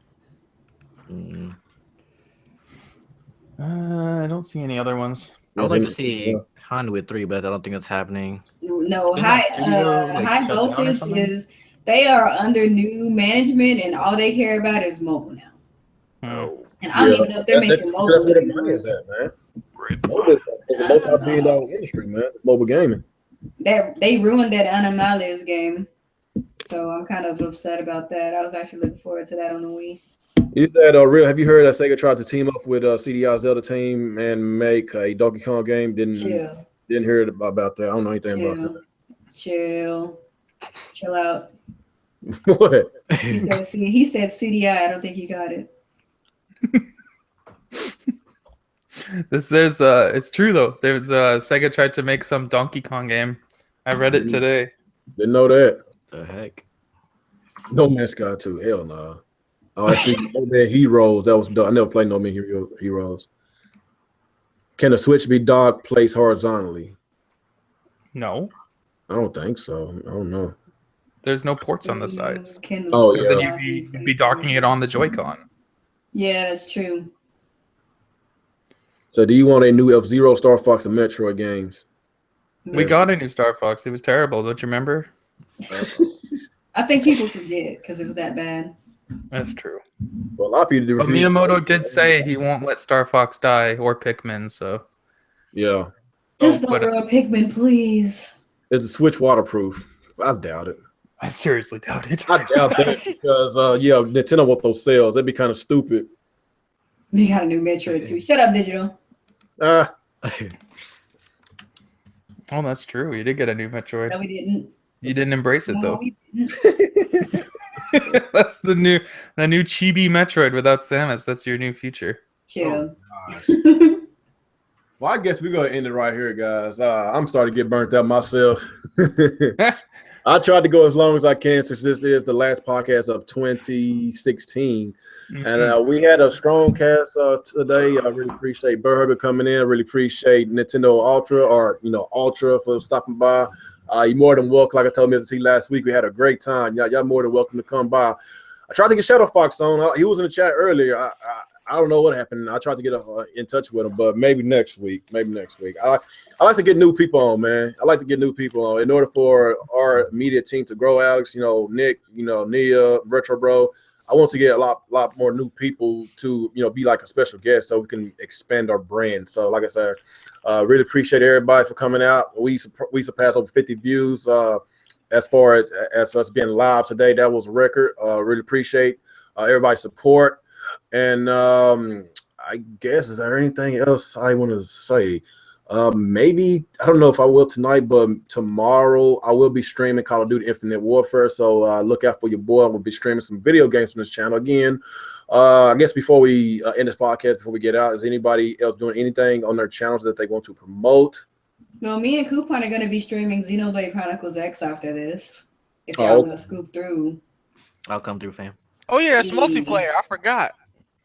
I don't know if she wants to play multiplayer. I know that we just like to talk about the game while we're playing it because we're just really hardcore about Xenoblade. Oh, okay. Y'all some Xenoblade fangirls, huh? Yeah, Xenoblade is life. It's life and love, huh? It's everything. Okay, anybody else? Might have a video up tomorrow. Oh, yeah, I think so. I put up like 4 videos this week. I'm done. Make more videos next week. I may be doing a video New Year's Eve before I go out for the day. What I'm thinking of doing is a showdown battle with my new competitive team for the OU tier for Pokemon Sun. So be ready for that. Also, for anyone that's interested in battling me, just contact me on my Twitter at ronretrobro.com and I can give you the information. And prepare to get these hands, though. You can battle me on Showdown. Oh, shit. Okay. Well, anybody else? Are you going to find a way to record it or something? Showdown is on PC. It's a free game where you play with all the Pokemon and stuff, but you pick their stats, you pick the move pool for what they can use, and you do 1v1 6-on-6 competitive battles. And I can just go ahead and record it with Camtasia. Okay. Better. What about you, Nintendo Ultra? You doing anything spectacular? Or you fall down again? Well, you almost fell down today. You gotta do something else wacky too. No, but I am doing that 24-hour Breath of the Wild stream though when that comes out. Oh yeah. So I guess we should probably figure out some sort of mega stream for the Joy-Con boys reveal, right? Oh, that would be dope. We should do that. Like a lot of Nintendo fans just get together and just fanboy and then just cry together. we survived the Wii U guys. We try to do like a multi-stream, something like that. We'll figure something out. We got time. Okay. Like I said, man, I don't mind, man. Like I said, I want to us to. It's in the evening, right? It's gonna be. I think it's gonna be 10 o'clock my time. Okay, so it's like 8 o'clock for me then. So that's 8 for you. I know it's 11 o'clock for Retro Ultra. Yeah. No, it won't be too late as long as it's 1-2 o'clock in the morning. So I should be fine. We all should be fine. I'll be at work, so I'm not able to. Ah, damn. Nah, that sucks. You got 2 weeks to make up an excuse to call in sick. Buddy. Okay. When they call you, like, Nick, where are you? Joy-Con boys, and you hang up. I'm so ready. I guess that about wraps it up. Unless somebody else got anything else to say. Okay, I guess not. Great podcast. Oh, I do have one thing to say. This podcast has been promoted by Nesquik. Drink Nesquik. Definitely does not. I do not support Nesquik, sir. Well, like I say, man, I really appreciate everybody's support. We had a record today, so really, like I said, I really appreciate everybody's support on this channel. I hope tell everybody about this channel, subscribe. Share this video, share my videos. I'm reaching 2,000 subscribers pretty soon, so hopefully I can hit 2,000 before this year is over. I'm really hoping, guys. If you're not subscribed, please subscribe, man. I want to get as many subscribers as I can. But yeah, man, we're growing. We get more people every week on the show, and let's keep talking to unbiased gaming topics. Let's just keep it real. That's all. That's why I call it the real talk. We keep it real, man. We keep it fun. We keep it entertaining. We keep it very enjoyable for y'all to come back and watch. But I guess after that, let's go ahead and get into our outros, man. Let's go ahead and start with you, Alex. All right. What's going on, everyone? ActivesIN here. This was the final episode of Real Talk with the Real Gamer for 2016. We had a lot of fun today. My show, Den of Sin, will be coming back in 2017 as my work schedule goes back to normal. And regular content will be coming back as I'll have more time on my hands. But yeah, make sure to subscribe to everyone in here. We all try to make content for you guys. And yeah, I've been stuck around 800 for a couple months now. So if you guys could, hit subscribe, it's getting kind of hard to move up for some reason. Fucking YouTube won't show up. Like Nick now. YouTube wants to bury us like a Triple H. Yeah, apparently. So that's Nick's going through the same problem as well. So yeah, we make sure to hit that like on Reel's video here, because this is always a fun podcast. We always have fun here. And now we always. All you gotta do is create a thumbnail with Crap Gamer on it, even though it had nothing to do with Crap Gamer. I just need to get a picture of Crap Gamer crying, and I'll give him big ass bikinis, boobs, and shit, and then I'll get a bunch of views. I guess we could try that out. And I'll write exposed across it. So the video has nothing to do with him at all. It's just it's just I'm just gonna be reading a news article, but it's gonna be just huge boobs and Crap Gamer and exposed, and that's all. All right, I appreciate you, Alex. All right, let's go with your gaming, Nick. All right, this is Nick from Game Nick Incorporated. Had another fun episode of the off-topic show with the Real Gamer. Oh my god! And yeah, we will see you guys next year. That's it. What do you want? God, why don't we put on a fucking What? All right. Reggie Fees-ing me. All right, let's go with you, Ania. What is up, everybody? It is your girl Nia, the video gamer, and I guess if you have noticed, like King Avery, I've been fighting sleep for like the past hour. But I'm gonna try to hang in there. I'm still on break, so I do want to enjoy some games tonight. So if you are not subscribed to my channel, head over to youtube.com/thevideogameher. And I'll likely be streaming some Xenoblade Chronicles tonight. Who knows? Maybe I'll be streaming some Paladin Boys if I'm not too tired tonight. So yeah, make sure you like this podcast or subscribe to Real Gamer if you haven't already. He does this every Thursday. So yeah, thanks for watching. Okay, appreciate you, Nia. All right, let's go with you, Retro Bro. What's up, YouTube? Retro Bro here. Had a lot of fun tonight. Got a beer in my right hand. That's quick in my left. That's right. You're going to be on the toilet. This dude going to be in the bathroom tonight. That's right. This podcast is sponsored by Nesquik.